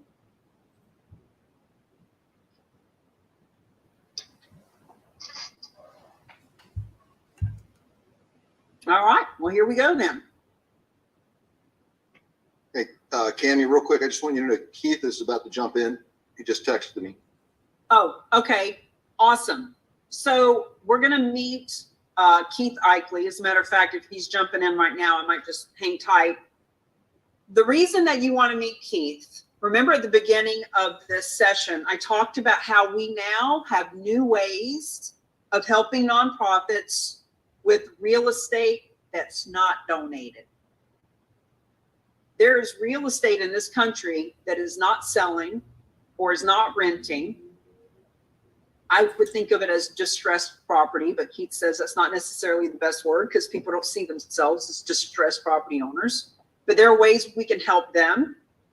There are ways that we can help investors who have real estate. We can help them to increase their profit and give referral fees to you for bringing them to the table, and also give referral fees to the nonprofits that might have brought them to the table as well. So we are increasing the ways that we can fund nonprofits through real estate, and we have partnered with a company that can help us give you 12 levels of compensation. So for those of you who haven't been around for a while, please know we have been working it, and we got a lot going on, and we're so glad that you're here. Keith, I see your name there. Before we get into our next section, I would love to have you unmute yourself. Keith is a friend of mine, 10, 12 years now. I've seen Keith speak numerous times. I've actually flown to New York City specifically to see him speak with a handful of my friends. I've seen him speak in California, in Chicago. He's excellent at marketing, at real estate, and creative solutions. Keith, take a few minutes to share about these new solutions that we're bringing to the table to help fund nonprofits through real estate. Awesome. Hey, thanks, Cami. First of all, thanks, everyone. Excited to jump on here and meet you all. And I was super excited to do some big things with Cami, and really want to give a shout out to Cami and Alan for introducing Next Gen and myself and some of the things we're doing to the I assume you mentioned Solveris. Sorry, I jumped in late. I assume everyone knows. I heard you talking about the levels in marketing and so forth. But to Solveris, so that we as a group can do big things to help people in the nonprofit space and the real agents of change space, to expand your guys' different ways that you could continue to build your own platforms and portfolios. So what I will say, you wanted me to share just kind of a little bit about what we're bringing there. I think you said, right, Tammy? Yes. Awesome. So the real quick short of it is, I've been doing lots of things for a long time, both in real estate and marketing for over 22 years in both spaces. And recently, I decided to combine them in the last few years into some solutions that bring marketing and real estate back together. I did it in 2000 and then took some time away from that after selling some things off. And in this process, in the past year, we launched our own nonprofit, which, as I mentioned, brings real estate, brings marketing, brings some other things together.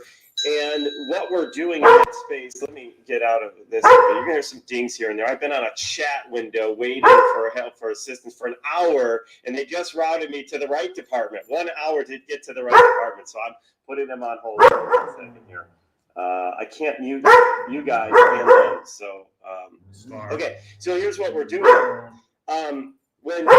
For us, how do we use real estate to help people in many, many ways? One way is what Real Agents of Change is all about, right? Have people donate to nonprofits, et cetera. It's huge, right? It's awesome. You get a big donation of financial capital into a nonprofit can do big things, right? I think, and that's what this group is about, right? Real Agents of Change, if I'm not mistaken. Sorry, Kim, I don't even know exactly which thing. She does so many things. Make sure I'm on the right thing. You all in the right place, or am I?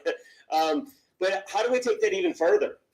Meaning this, imagine for a nonprofit that you could have streams of cash flow consistently on a monthly basis, right? Imagine if you could just, say, hey, we could get 200, 300, 400, 800, 1,000, 2,000, 3,000, 5,000 consistently on a monthly basis. How many of you guys think that your audience, that the nonprofit community would be super excited to hear how they could get those particular streams of cash flow coming in?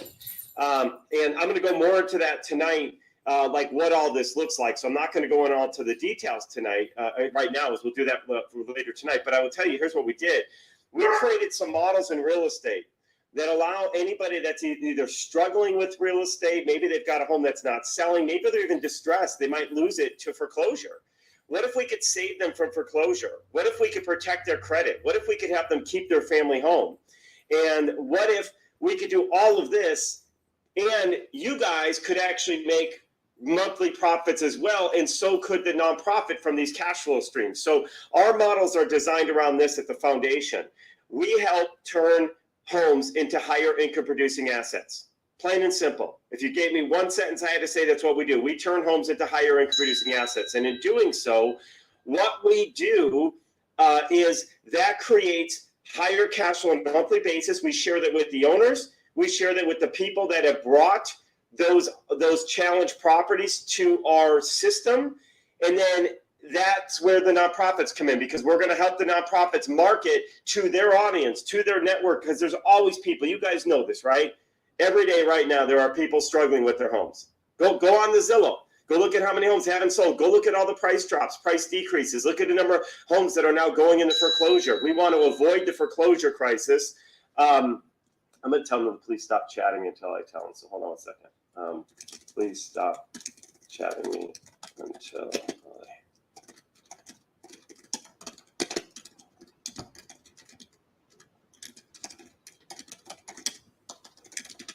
Okay, so how do we do that then? What we need to do, is simply make the connections. It's all about connections. It's all about reaching people that have needs and helping share with them there's better ways. You don't have to go through foreclosure. We also work with investors that have rental properties that are earning $200, $300 a month. What if we could take them to earning $1,000 or $1,200 a month? We're going to show you, and that's part of what we put together, and this is why it's such a great fit with Cammie and what she's doing here at the Real Agents of Change.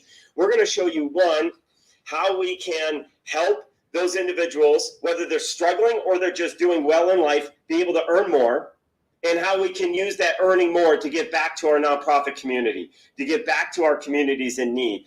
And then one last part of this that I'll just jump in, and then I'll see if, Cammie, you want me to add any things I might have missed that you had in mind. But one of our higher income producing models is a nonprofit we created, I mentioned a year ago, called Beyond Living. And what we've done is I've taken my background in the last 20 years. I own a marketing company, technology companies. I would just launch a transportation company. And we're actually donating all the profits from these projects to our Beyond Living homes. So we're not just putting people into homes, we're actually giving them jobs. So what we're doing with Beyond Living is we're saying, you know what?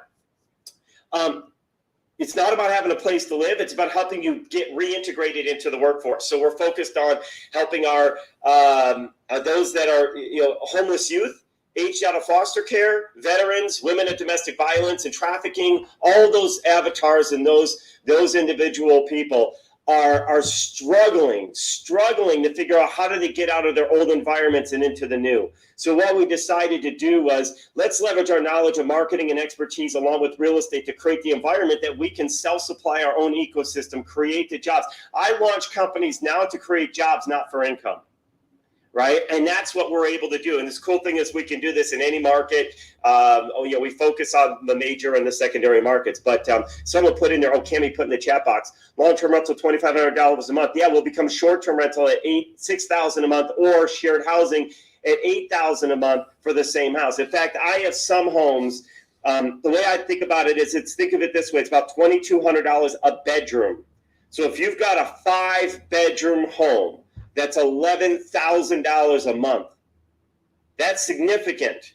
And when you go to any homeowner or individual that has a property like that, the odds are there's a very good chance that they want to give back anyway. We've helped them create incredible income, incredible way to give back to the community, both with Beyond Living and also to nonprofits. So some of this is going to come from nonprofits making the connection, and other things are going to come that we're just going to help people with wealth be able to earn more wealth so they can give back to our communities in need. And these are all different things we're going to go deeper on as you guys learn more about what we got going on here. But that's kind of the shortest I could do, Cammie. I did my best to keep it short, but get enough out there to know that this is different. First and foremost, this is different, I assure you, than anything that you've seen in the marketplace. There's a lot more to our models. There's other sides to this that you're going to tap into. All of this is also going to build your own passive real estate portfolio without needing to have capital or credit or any experiences in the types of real estate investing that we're doing. So that's important to know. I focus first and foremost on what we're doing for other people, but the reality is you guys are going to lucratively benefit from tapping into what we put together without having to, become experts in the spaces, because it's not easy. So to learn all this stuff, it's 20 years and unique models, and some people blow their mind off, and some of you might want to go deeper and learn it, but we just want to give you some simple things to make impact to others and also impact in your pocketbooks. Sound good? So I'll stop and answer questions, or Cammie, wherever else you want me to go. Guys, I know that that's a lot to take in. I've known Keith a long time, and his mind works even faster than mine, so it's pretty fast. And it took me hearing it 4, 5, 6 times before I started wrapping my head around it. Well, we just want you to gain from this conversation is there's more on the table. Donated real estate, less than 1% of real estate, I don't even know what it would be, but it's less than 1% could possibly be donated. Now, it's still billions of dollars, but it's 1%. Well, 35% of all housing is investment property. So we've just opened ourselves up to massive amounts of different ways to help the nonprofits, to help you. And tonight at the Silveris gathering, you'll see how not only can you help in these more ways, but we don't want to get into affiliate marketing and, you know, multiple levels and platforms and all that stuff that we have to do. So what we've done is we've partnered with a company that already has all that in place so that you can earn residual income, 12 levels in depth, through what Keith's doing, through what we're doing, through what's lots of other types of solutions. So I think we'll just leave it at that for now, Keith. Yeah. What we'll do, guys, is we'll have Keith come back next week and maybe do like a Q&A session then, Keith, and we can, Perfect. I'll actually get a bunch of questions from everybody. I'll get 5, 7, 10 questions, and maybe we'll come on a video and record you answering those questions. Perfect. I don't want to go into any more other than I want to add one thing to what you just said about the 35%. So as you think about how do you find those people that have the real estate to donate, it's going and locating them through their existing properties they are already renting, right? That's another way to get it and locate these people that say, you know what, I rent a bunch of properties, but I've got some I'm open to donate. So this becomes a door opener to help tap into that 9 billion plus that's being donated, right? And so that's what I see in it. Kim, you just said it's so great in just a few minutes ago. And that tie-in there is another way to attract the people that we know can make those big donations. And one last thing about this, and we'll get back to our topic at hand. But Keith was telling us a couple of weeks ago about a gentleman. He was on one of these Zooms. This guy has so many properties, he doesn't even know how many properties he has. You know, there are people like that. They have dozens or hundreds of properties, and they don't even know where all their property is. And he's already working with Keith to get some of his properties enhanced in value and all that. He's going to put more in. So we were on a Zoom with another nonprofit right after that call, and I was sharing with those maybe 6 or 8 people on. They all represented different nonprofits. And I was sharing the story about this guy who has so much real estate, he doesn't even know where all of it is. And one of the nonprofits made a comment to me in the chat that said, I want to meet this guy, introduce me to him, ha ha. And I told this guy, I said, you already know him. You know this guy. This guy is in your phone. He's in your social media. He's in your past client list. He is in the list of your donors. In other words, everybody knows someone like that. We just haven't been talking to them about donating real estate because it's just never been a conversation to have. So I was making a point to this guy, you don't need us to introduce you to this guy. All you need to do is let your donor list know that you can benefit from real estate, and he will raise his hand, or she will. Okay, all right, let's let Keith go. I know he's got a lot going on. We'll see you tonight at 7 p.m. Eastern. And everybody, we have put that link in the chat for you all to come. Thank you, Keith. Thank you, Awesome. Keith. Thanks, guys. Have a great one. We'll talk to y'all soon. Appreciate it. All right. Bye-bye. Okay, all right, I'm just going to jump right into getting back to what we're talking about. You have a lot of questions. Some of them will get answered tonight on the link that we have shared. Okay. Woo! So much information. I know it can be overwhelming, but we've got just a couple of sections to go through here, and we're going to wrap this up. Now, remember, we don't want you to become a CPA. We don't want you to do financial advising. If you are a nonprofit, we don't want you becoming a real estate agent. We want you to do what you do best and refer the rest. So when it comes to what properties qualify, to keep it really simple, no timeshare. It has to have equity, or there's nothing to give to the nonprofit, and it must be marketable. Because if you can't sell it, what's the point of taking something that you're burdened with that you can't sell? So that's the big conversation, those three things. But I'm going to go through some actual examples so that we can wrap our head around it. So when we say residential, that could be primary homes. I mean, look at what McKinsey just donated. Look at that other $7.5 million property.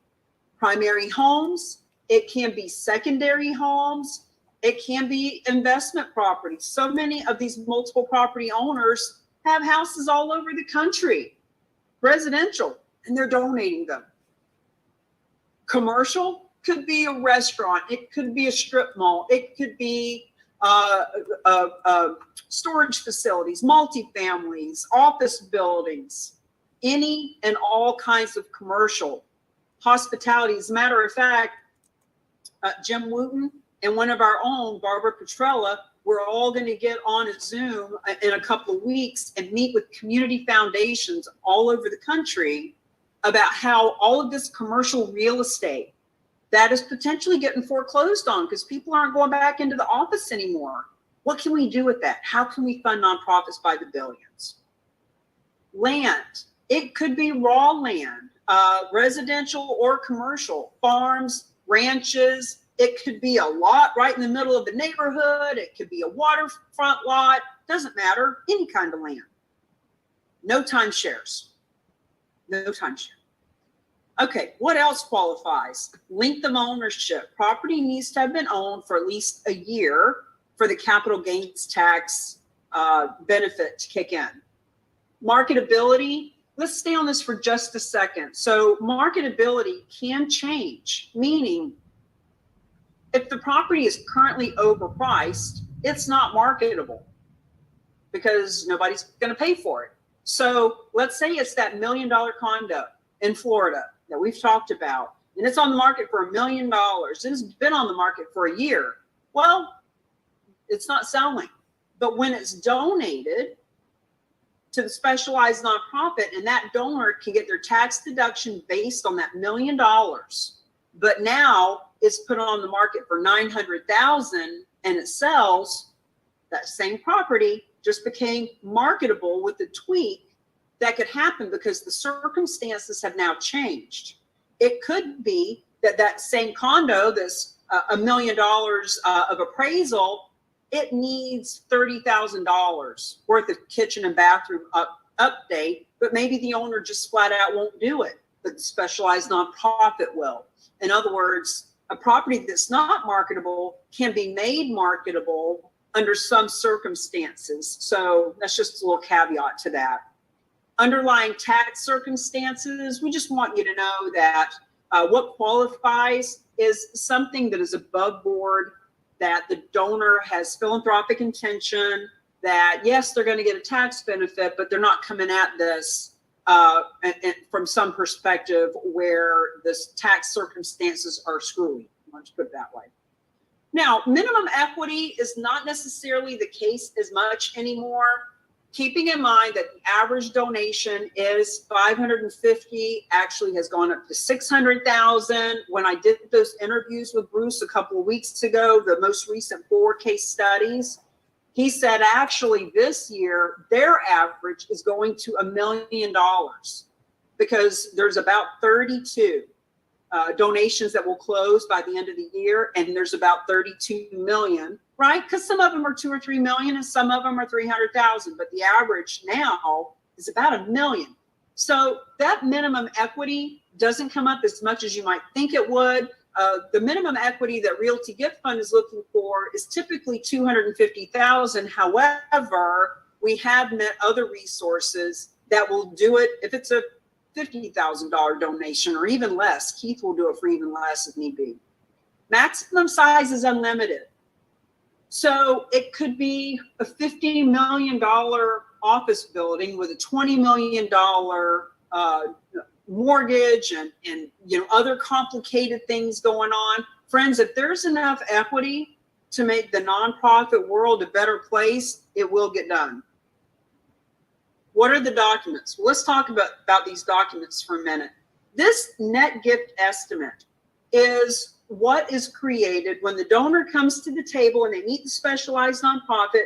There's going to be two net sheets, one based on traditional sale, based on the tax consequences of this particular donor, this particular property.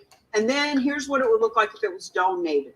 When that property owner is given the choice, they make the decision, then this net gift estimate follows through the whole process. And it also includes who's getting how much of the donation.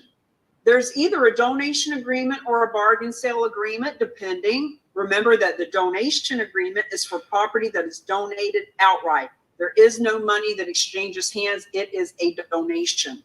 Bargain sale, which we do not like that term, but it's actually what the IRS calls it when any money exchanges hands. If a mortgage is paid off, if the donor gets cash, if there was a lien, any money. And just to kind of help you put two and two together in your head, if you think about it, the nonprofit that is receiving this gift, if they come out of pocket any money, they are technically buying the property at a bargain.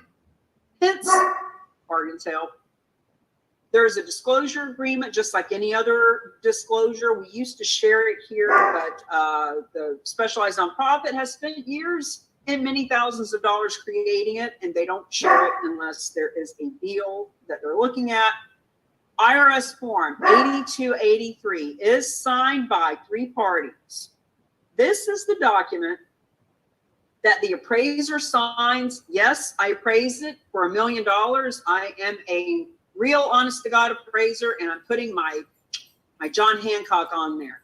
The donor signs it saying, yep, I see that my tax deduction is based on this $1 million appraisal.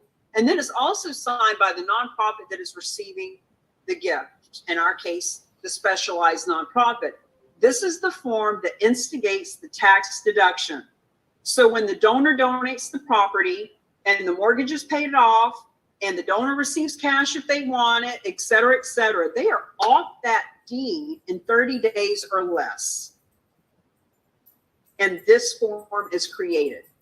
Now, there's a second form. The 8282 is when the property sells, the specialized nonprofit or whoever the nonprofit was that took title, when it sells, they fill out this form that they send to the IRS. It's a check and balance.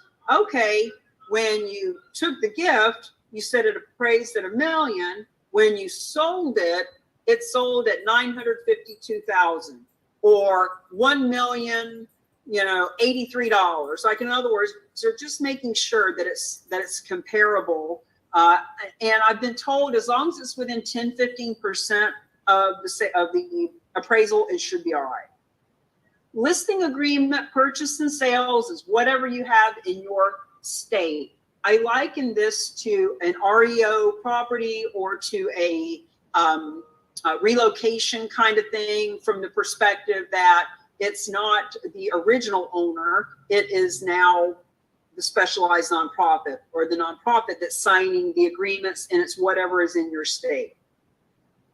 Donation bargain sale agreements. We are asked quite often, how do we know that our nonprofit is going to get money from this sale? How do we know who's going to get what money? Friends, keep in mind that the team that we use does this for Fidelity Charitables, the largest nonprofit in this country. This has been happening since 1917. It's a U.S.-based tax consequence. The thing is, it's been happening for 100 years. This is a real estate transaction, just like any that has contracts. So the donation bargain sale is going to actually have it detailed out. Actually, in clause number 18, it'll say, we are expecting $600,000 in proceeds. This percentage is going to the Boys and Girls Club. This percentage is going to the church. This percentage is staying with Realty Gift Fund as the nonprofit who handled the deal. They do not get a fee. They do not get a specific set amount or percentage. They do get a donation for handling the sale from the proceeds. Okay, comparison chart. Let me say, I am not financial advisor. I am not a tax preparer.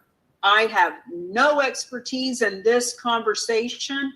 I'm giving you a bird's eye view, an overarching example of why a donor might want to donate real estate. This is based on, if you see to the left of the screen, the depreciation schedule.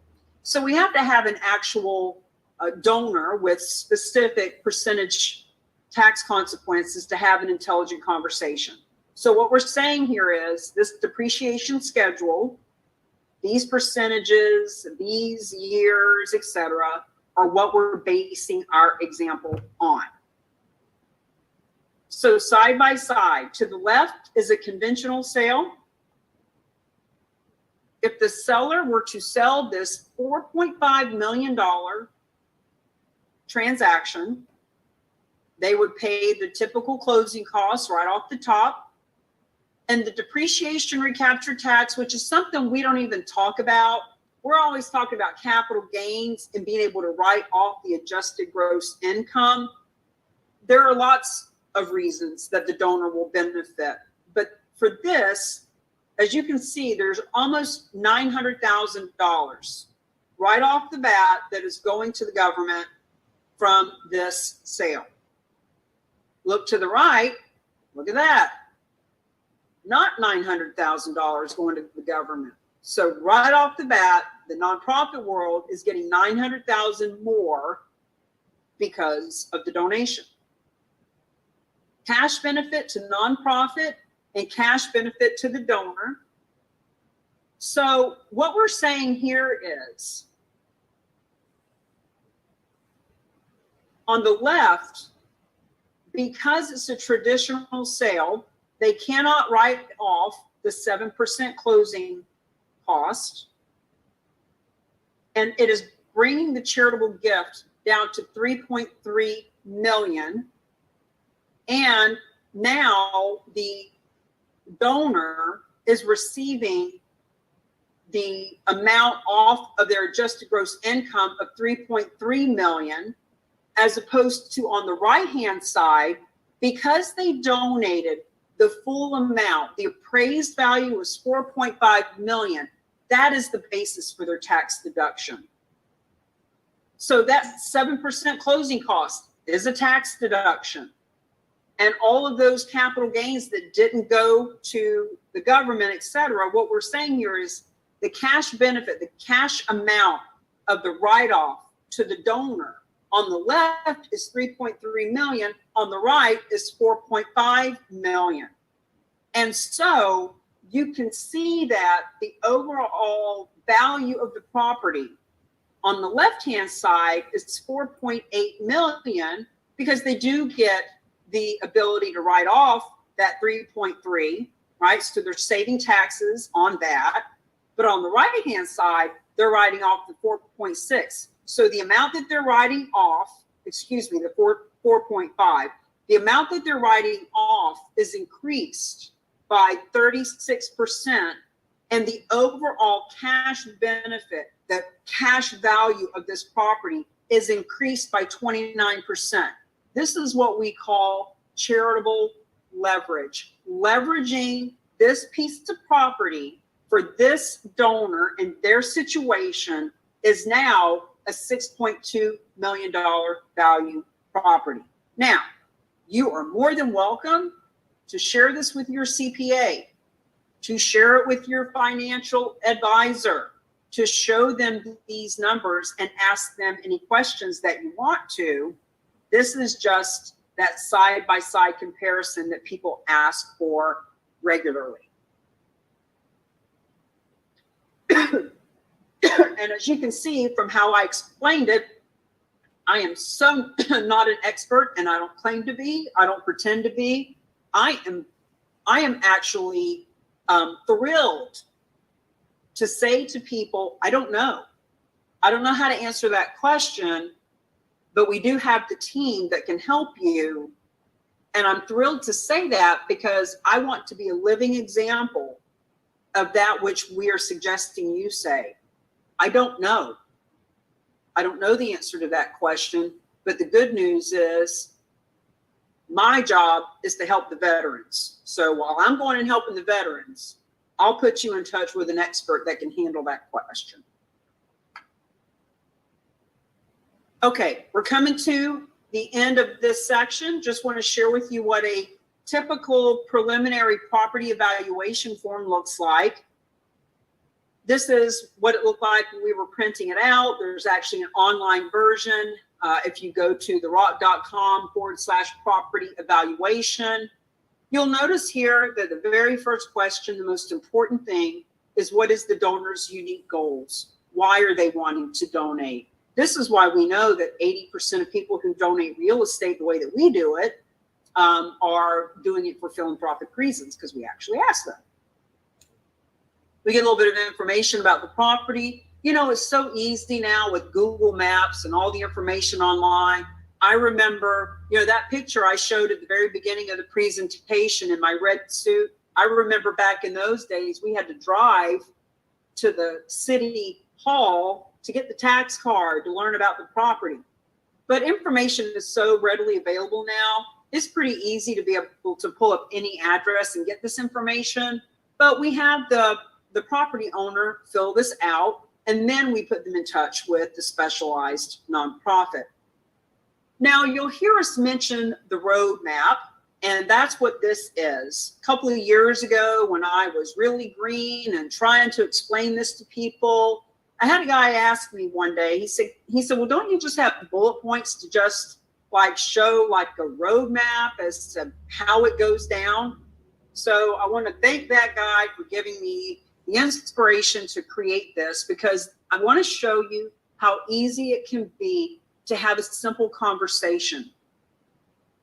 And as a champion in our training portal and in our live strategy, we go through this together, and I can teach you how to leverage this as a way to answer questions. Okay. Number one, property comes to the table. Where the property came from is another conversation. This is just explaining what happens when the property is here. So the donor has made a decision to donate. As you can see, 80% of the time is because they love your nonprofit. 20% of the time is because it's a great tax benefit. Either way, number one, we have a property. Second thing that happens, you go down the road to number two, it is the specialized nonprofit that facilitates the transaction. They take title, they take all risk, they pay off mortgages, they give the donor the tax benefits they're looking for. And now that the specialized nonprofit has the property, hot potato, got to get rid of it. Number three, they list it with a charitable real estate specialist who lists and liquidates it just like any other type of real estate listing. Only now, when it liquidates and closes, we slide down to number four, and the nonprofit of choice gets the money granted.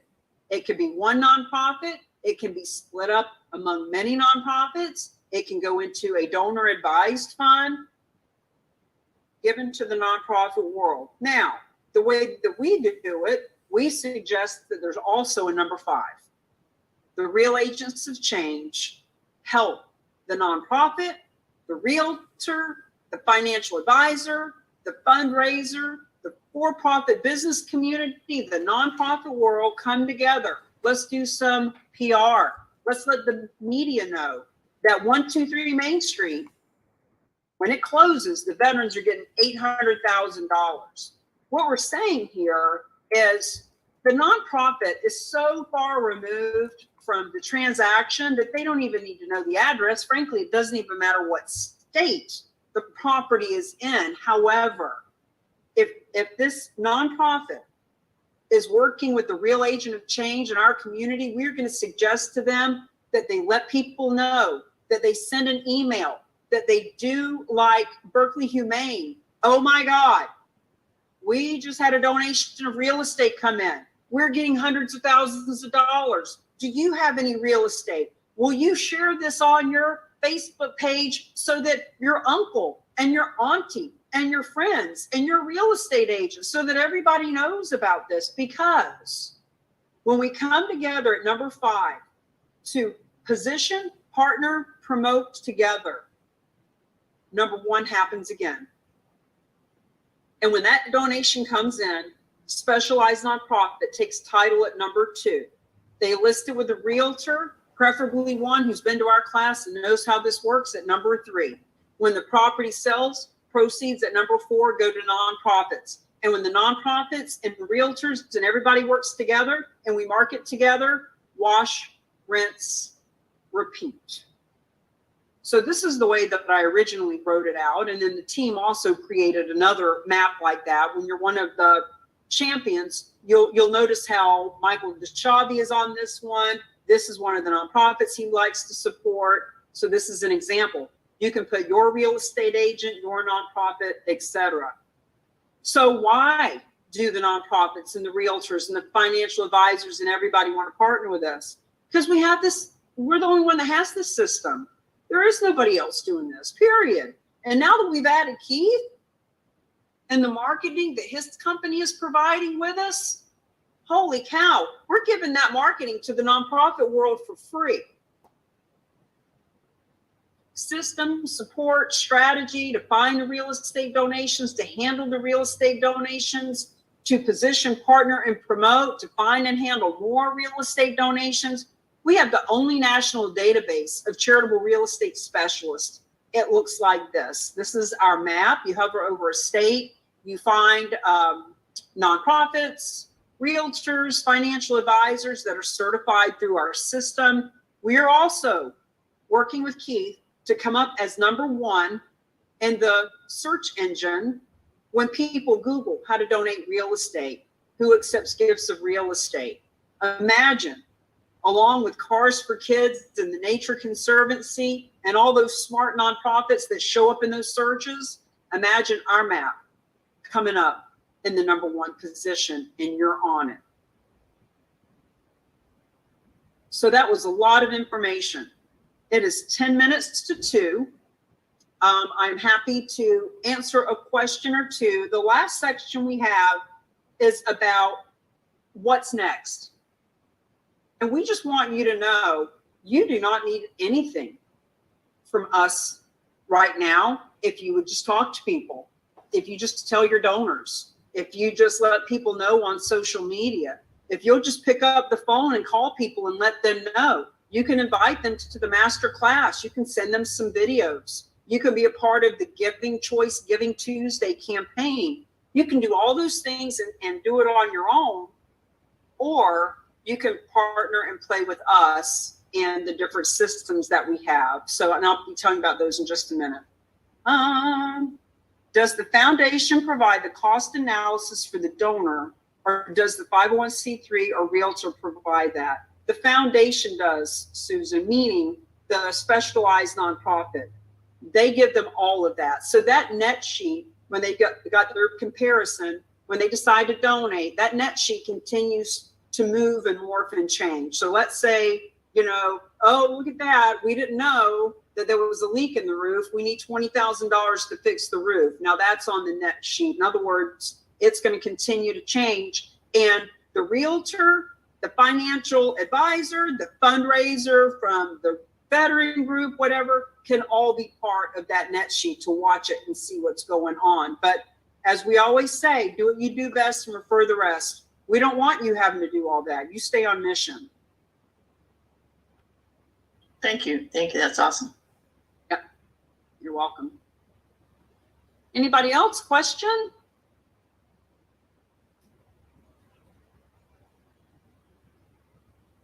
All right, I'm going to share screen. I'm going to put on one last video. I'm going to play the $6 million multifamily in Scottsdale for Tamisa. I'm going to put it on 1.5 times. And towards the end of this video, we're going to come back, talk about the difference between specialist and champion. And I want to highly recommend, Alan, if you can put back in the chat again, 7 to 7:30 tonight, fast fire slides, Keith explaining again how all of this works, and we want you guys to be there for that. So Share screen. Let's see. Okay.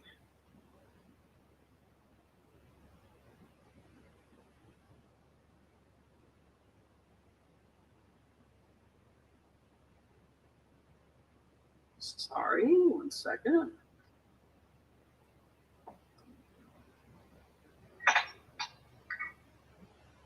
Cami, is there a way to make that just a little bit bigger? I will as soon as I can get it to play. Okay, I need to download it first. Be able to just play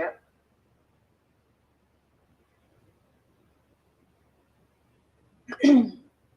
I will expand it on the screen.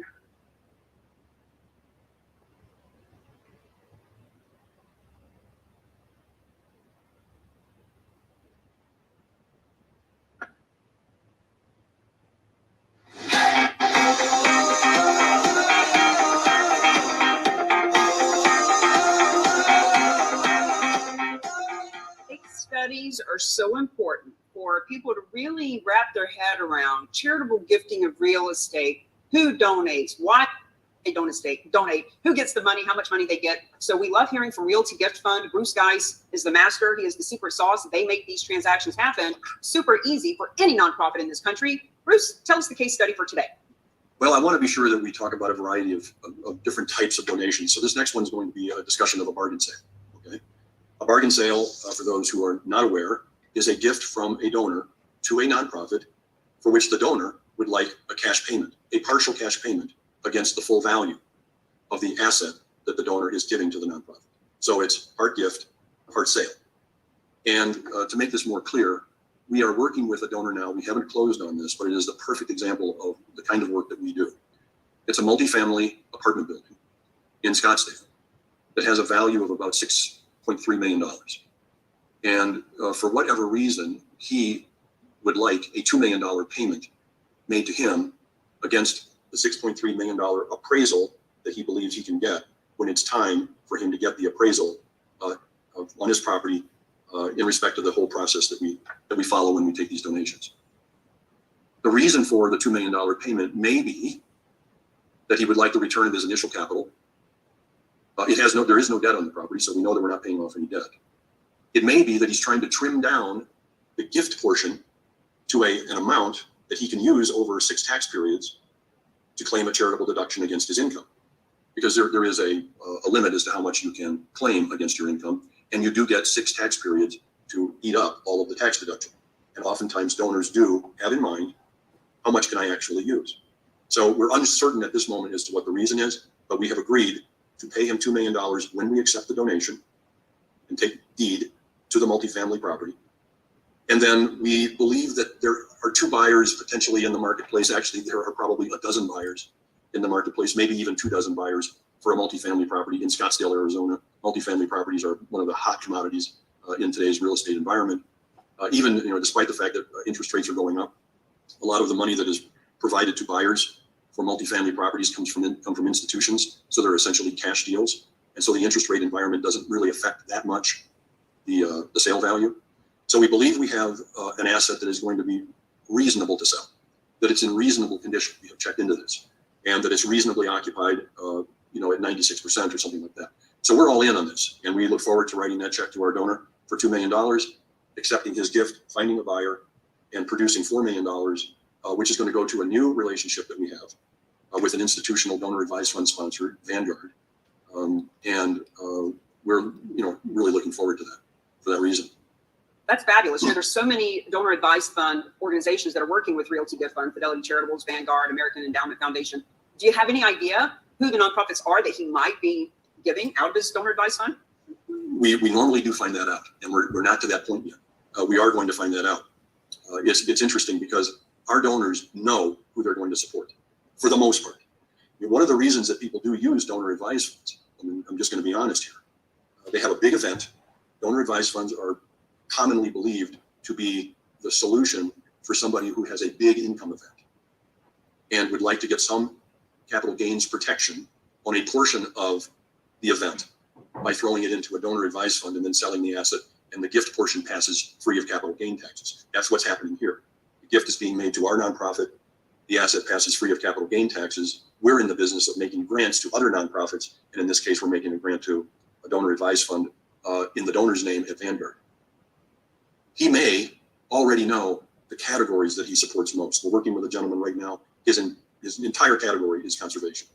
When we sell the property that we own, because we took his donation.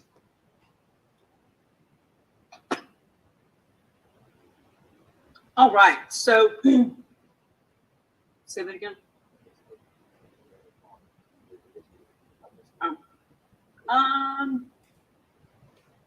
Just looking over in the questions. Do you guys have any questions before I share the difference between a specialist and a champion?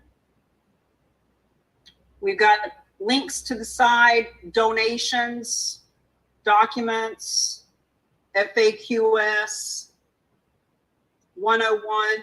Please remember that besides tonight that we are inviting you to, this 7 p.m. tonight, the link is in there for that. Thursday night this week is also when we're going to be introducing you to Jim Wooten. He's going to start doing some Q&A for us and helping people understand the tax consequences, etc.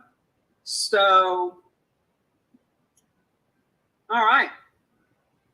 Without further ado, let me just share screen and we'll wrap this bad boy up. It's right at 2 o'clock. We want to thank you for hanging out with us and being so patient. And we brought Keith in. You even had a chance to meet with him. So that was awesome. Okay, here's what's next. Dr. James wrote this forward for our book. He says, I'm a numbers guy who teaches tax law and publishes research in economic journals. My research analyzes massive data sets covering hundreds of thousands of people and charities. The numbers are clear. Transformational philanthropy comes from major assets like real estate. But numbers aren't the problem. The problem is action. People can understand the idea and nod their heads at the numbers, but then nothing. They don't act. The disease is inertia and fear. The cure is this book. So the book he's referring to is also this system.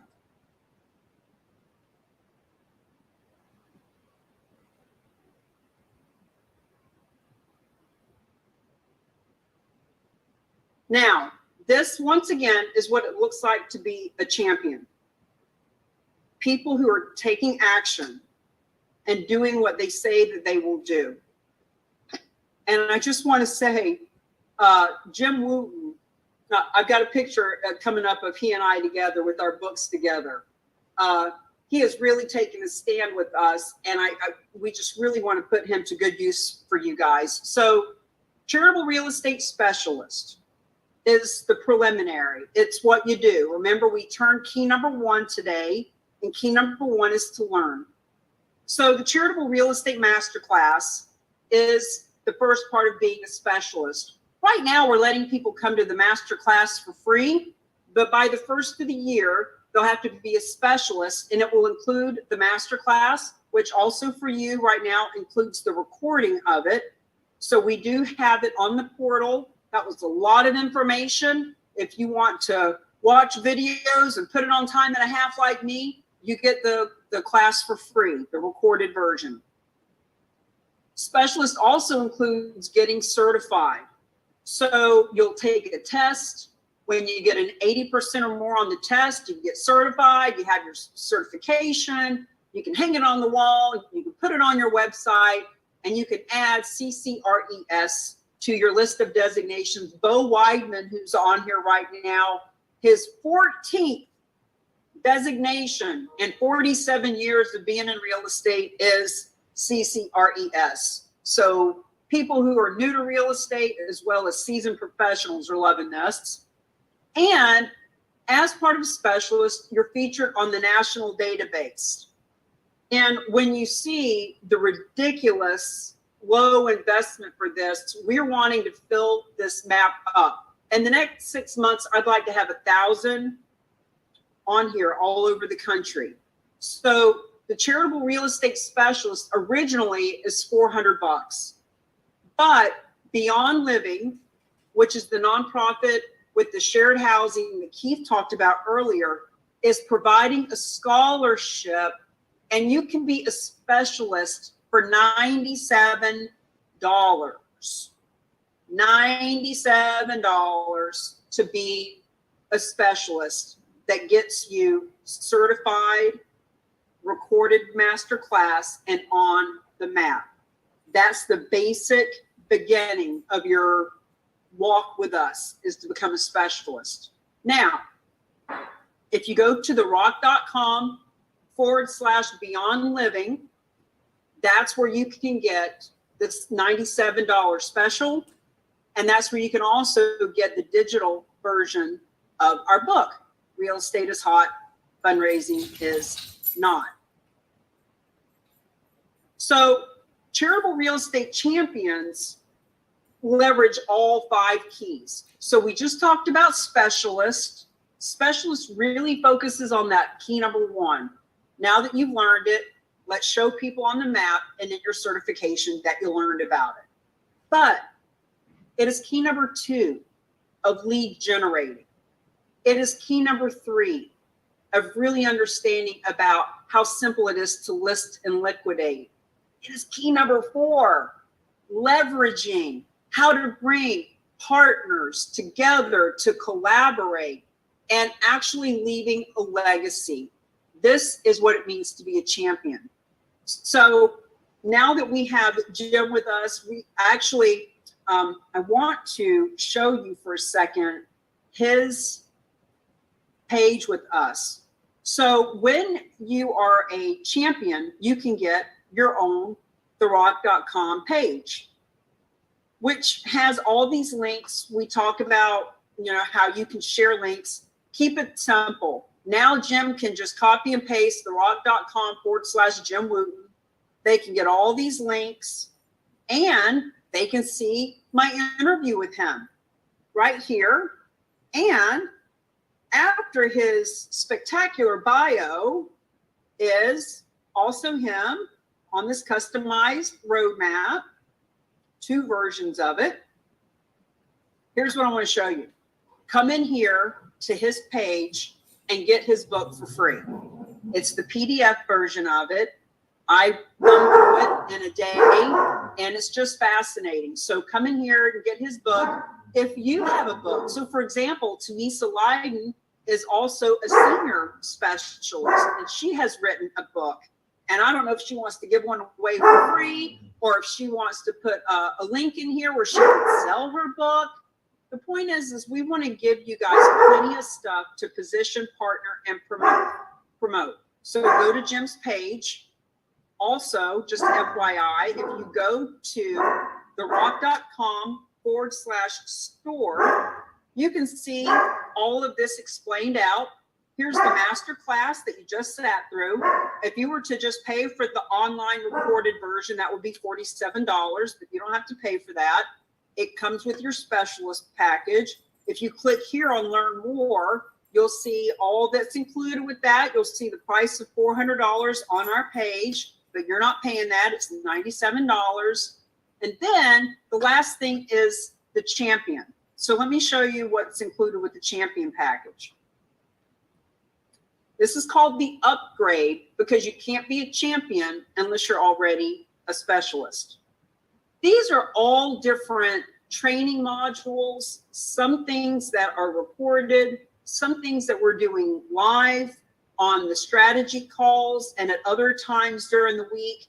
Alan and I have been having a lot of time doing the warm market versus cold market, 5 keys to leverage real estate for real change, talking about who to talk to, what to say, and how to say it.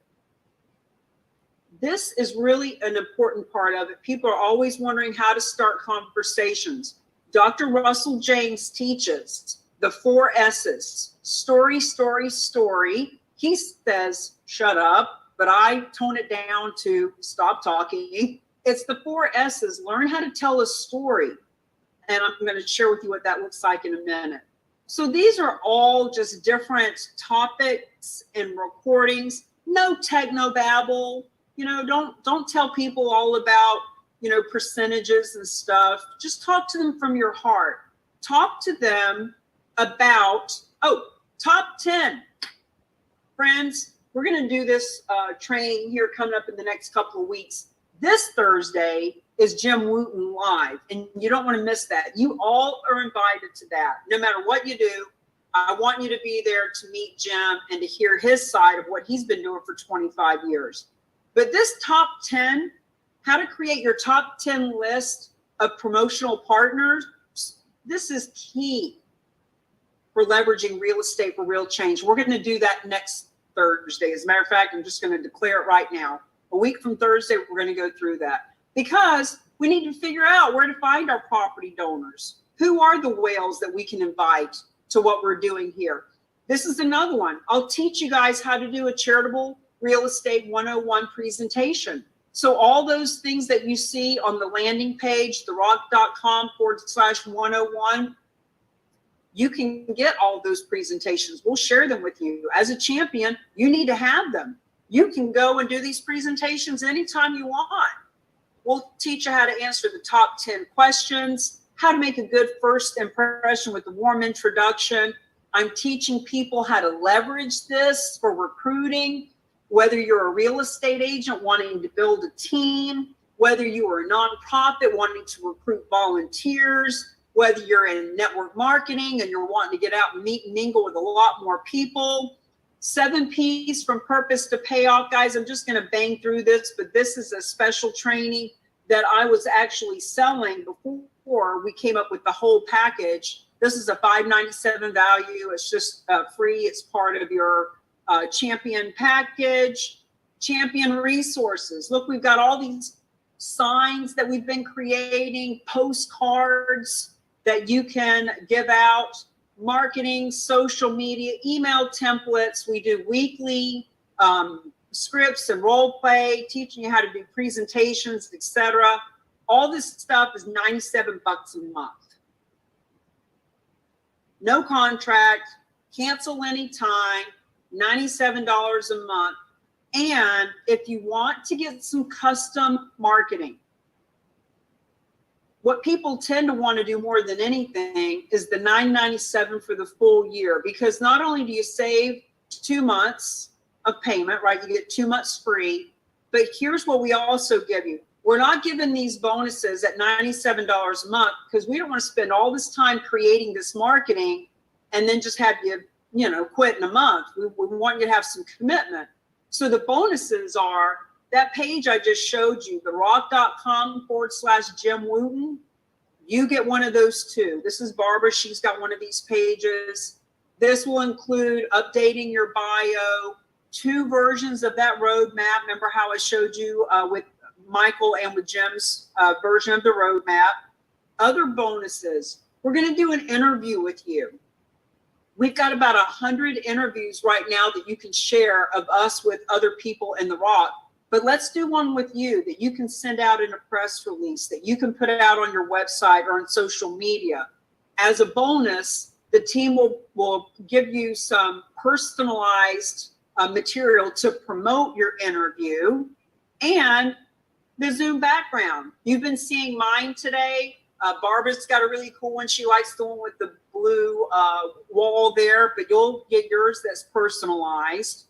You also, for the $997 for a whole year, will get an autographed copy of the book. That's a $30 value. You'll get a one-on-one session with me. What is next? Let's get together for 30 minutes and talk about what are you wanting to do with this. So that's a bonus for being an upfront 1 year paid. Now, you saw at the beginning of this presentation, all those flyers and all those clients, all the real estate offices, financial advisor offices, etc., that I was teaching cause marketing campaigns to long before I learned about charitable gifting of real estate. So this is the original program that I used to sell for $997, $1997 for a while. This is a bonus for being a champion at the full year investment. Now, it's outdated from the perspective that back then we were looking for a venue and we were, you know, trying to pick a nonprofit to help. We were doing bra drives for breast cancer awareness. We were doing diaper drives for, you know, women who are coming off opioids, etc. But there's a lot of really basic communication skills and strategy that is so key here. I love sending this out. So once again, if you make the $997 investment for the full year, you get all of that as bonuses. And I just want to remind you what we're doing with Keith, what we are adding with Beyond Living. Nonprofits and you can now make money and make a difference by talking to people who have distressed property. We have ways to help distressed property. We have ways to help investment properties to increase their profitability and to give $300, $500, $1,000 a month from each of these properties to your church, to your veterans group. And of course, we have the donated property as well, which is what this whole class has been about.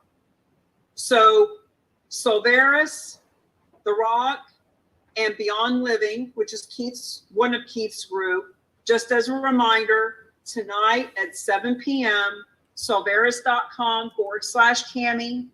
Come and sit in on that. See how you can earn income through 12 levels with what we're talking about.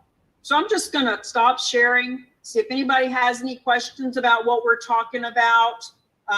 We're 15 minutes over. I want to be conscious of your time.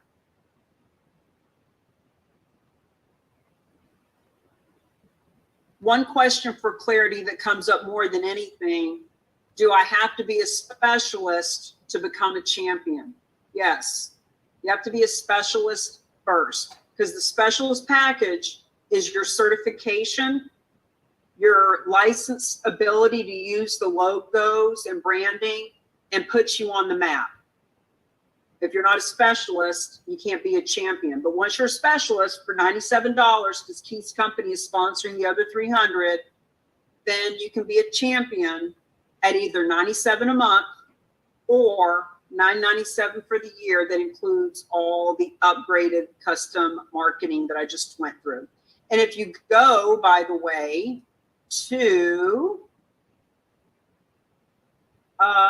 the rock.com store and you come down to learn more under champion, you'll see all this different stuff that I talked about that is included. And when you click on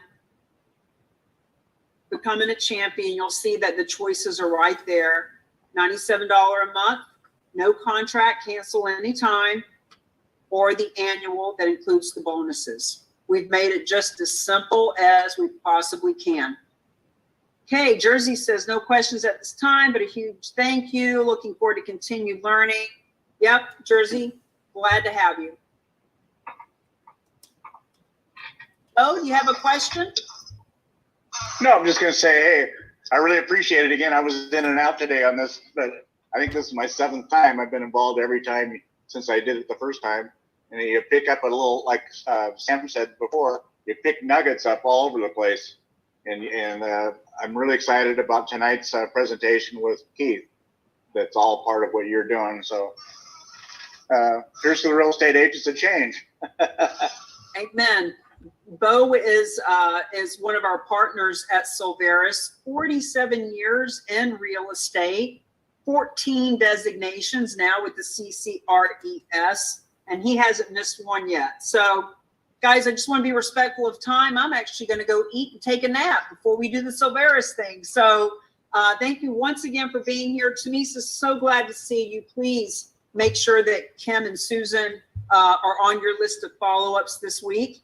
And I'll see you guys tonight at 7 p.m. Eastern. Bye-bye. Bye, everybody. Thanks to you too, Alan.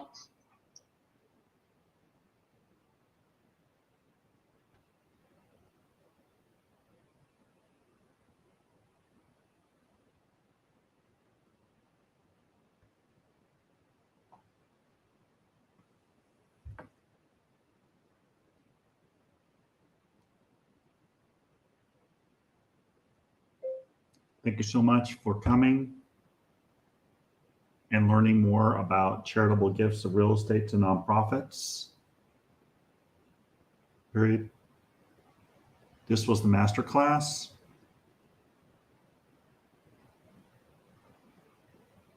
Please reach out to me at 661-418-REAL or 661-418-7325. You can also learn more at samrocks.com.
Hey, how are you? I hope everyone enjoyed the charitable gifts of real estate to nonprofits. Sam Silver, eXp Realty. If you want to know more about charitable gifts to nonprofit, go to takethefunding.com. Takethefunding.com. Call me at 661-621-5340. You can email me at samsells@yahoo.com. And this was our 3-hour course on charitable gifts of real estate to nonprofits. If you missed part of it, let me know. You could go to takethefunding.com, takethefunding.com. And thank you so much for taking your time to be with me. Time is one of the most valuable assets. You can never buy more of it. And I appreciate you spending time with me, learning more about how we are changing lives by making a difference, making money, making a difference. Bye for now. samsilver.net. Over and out.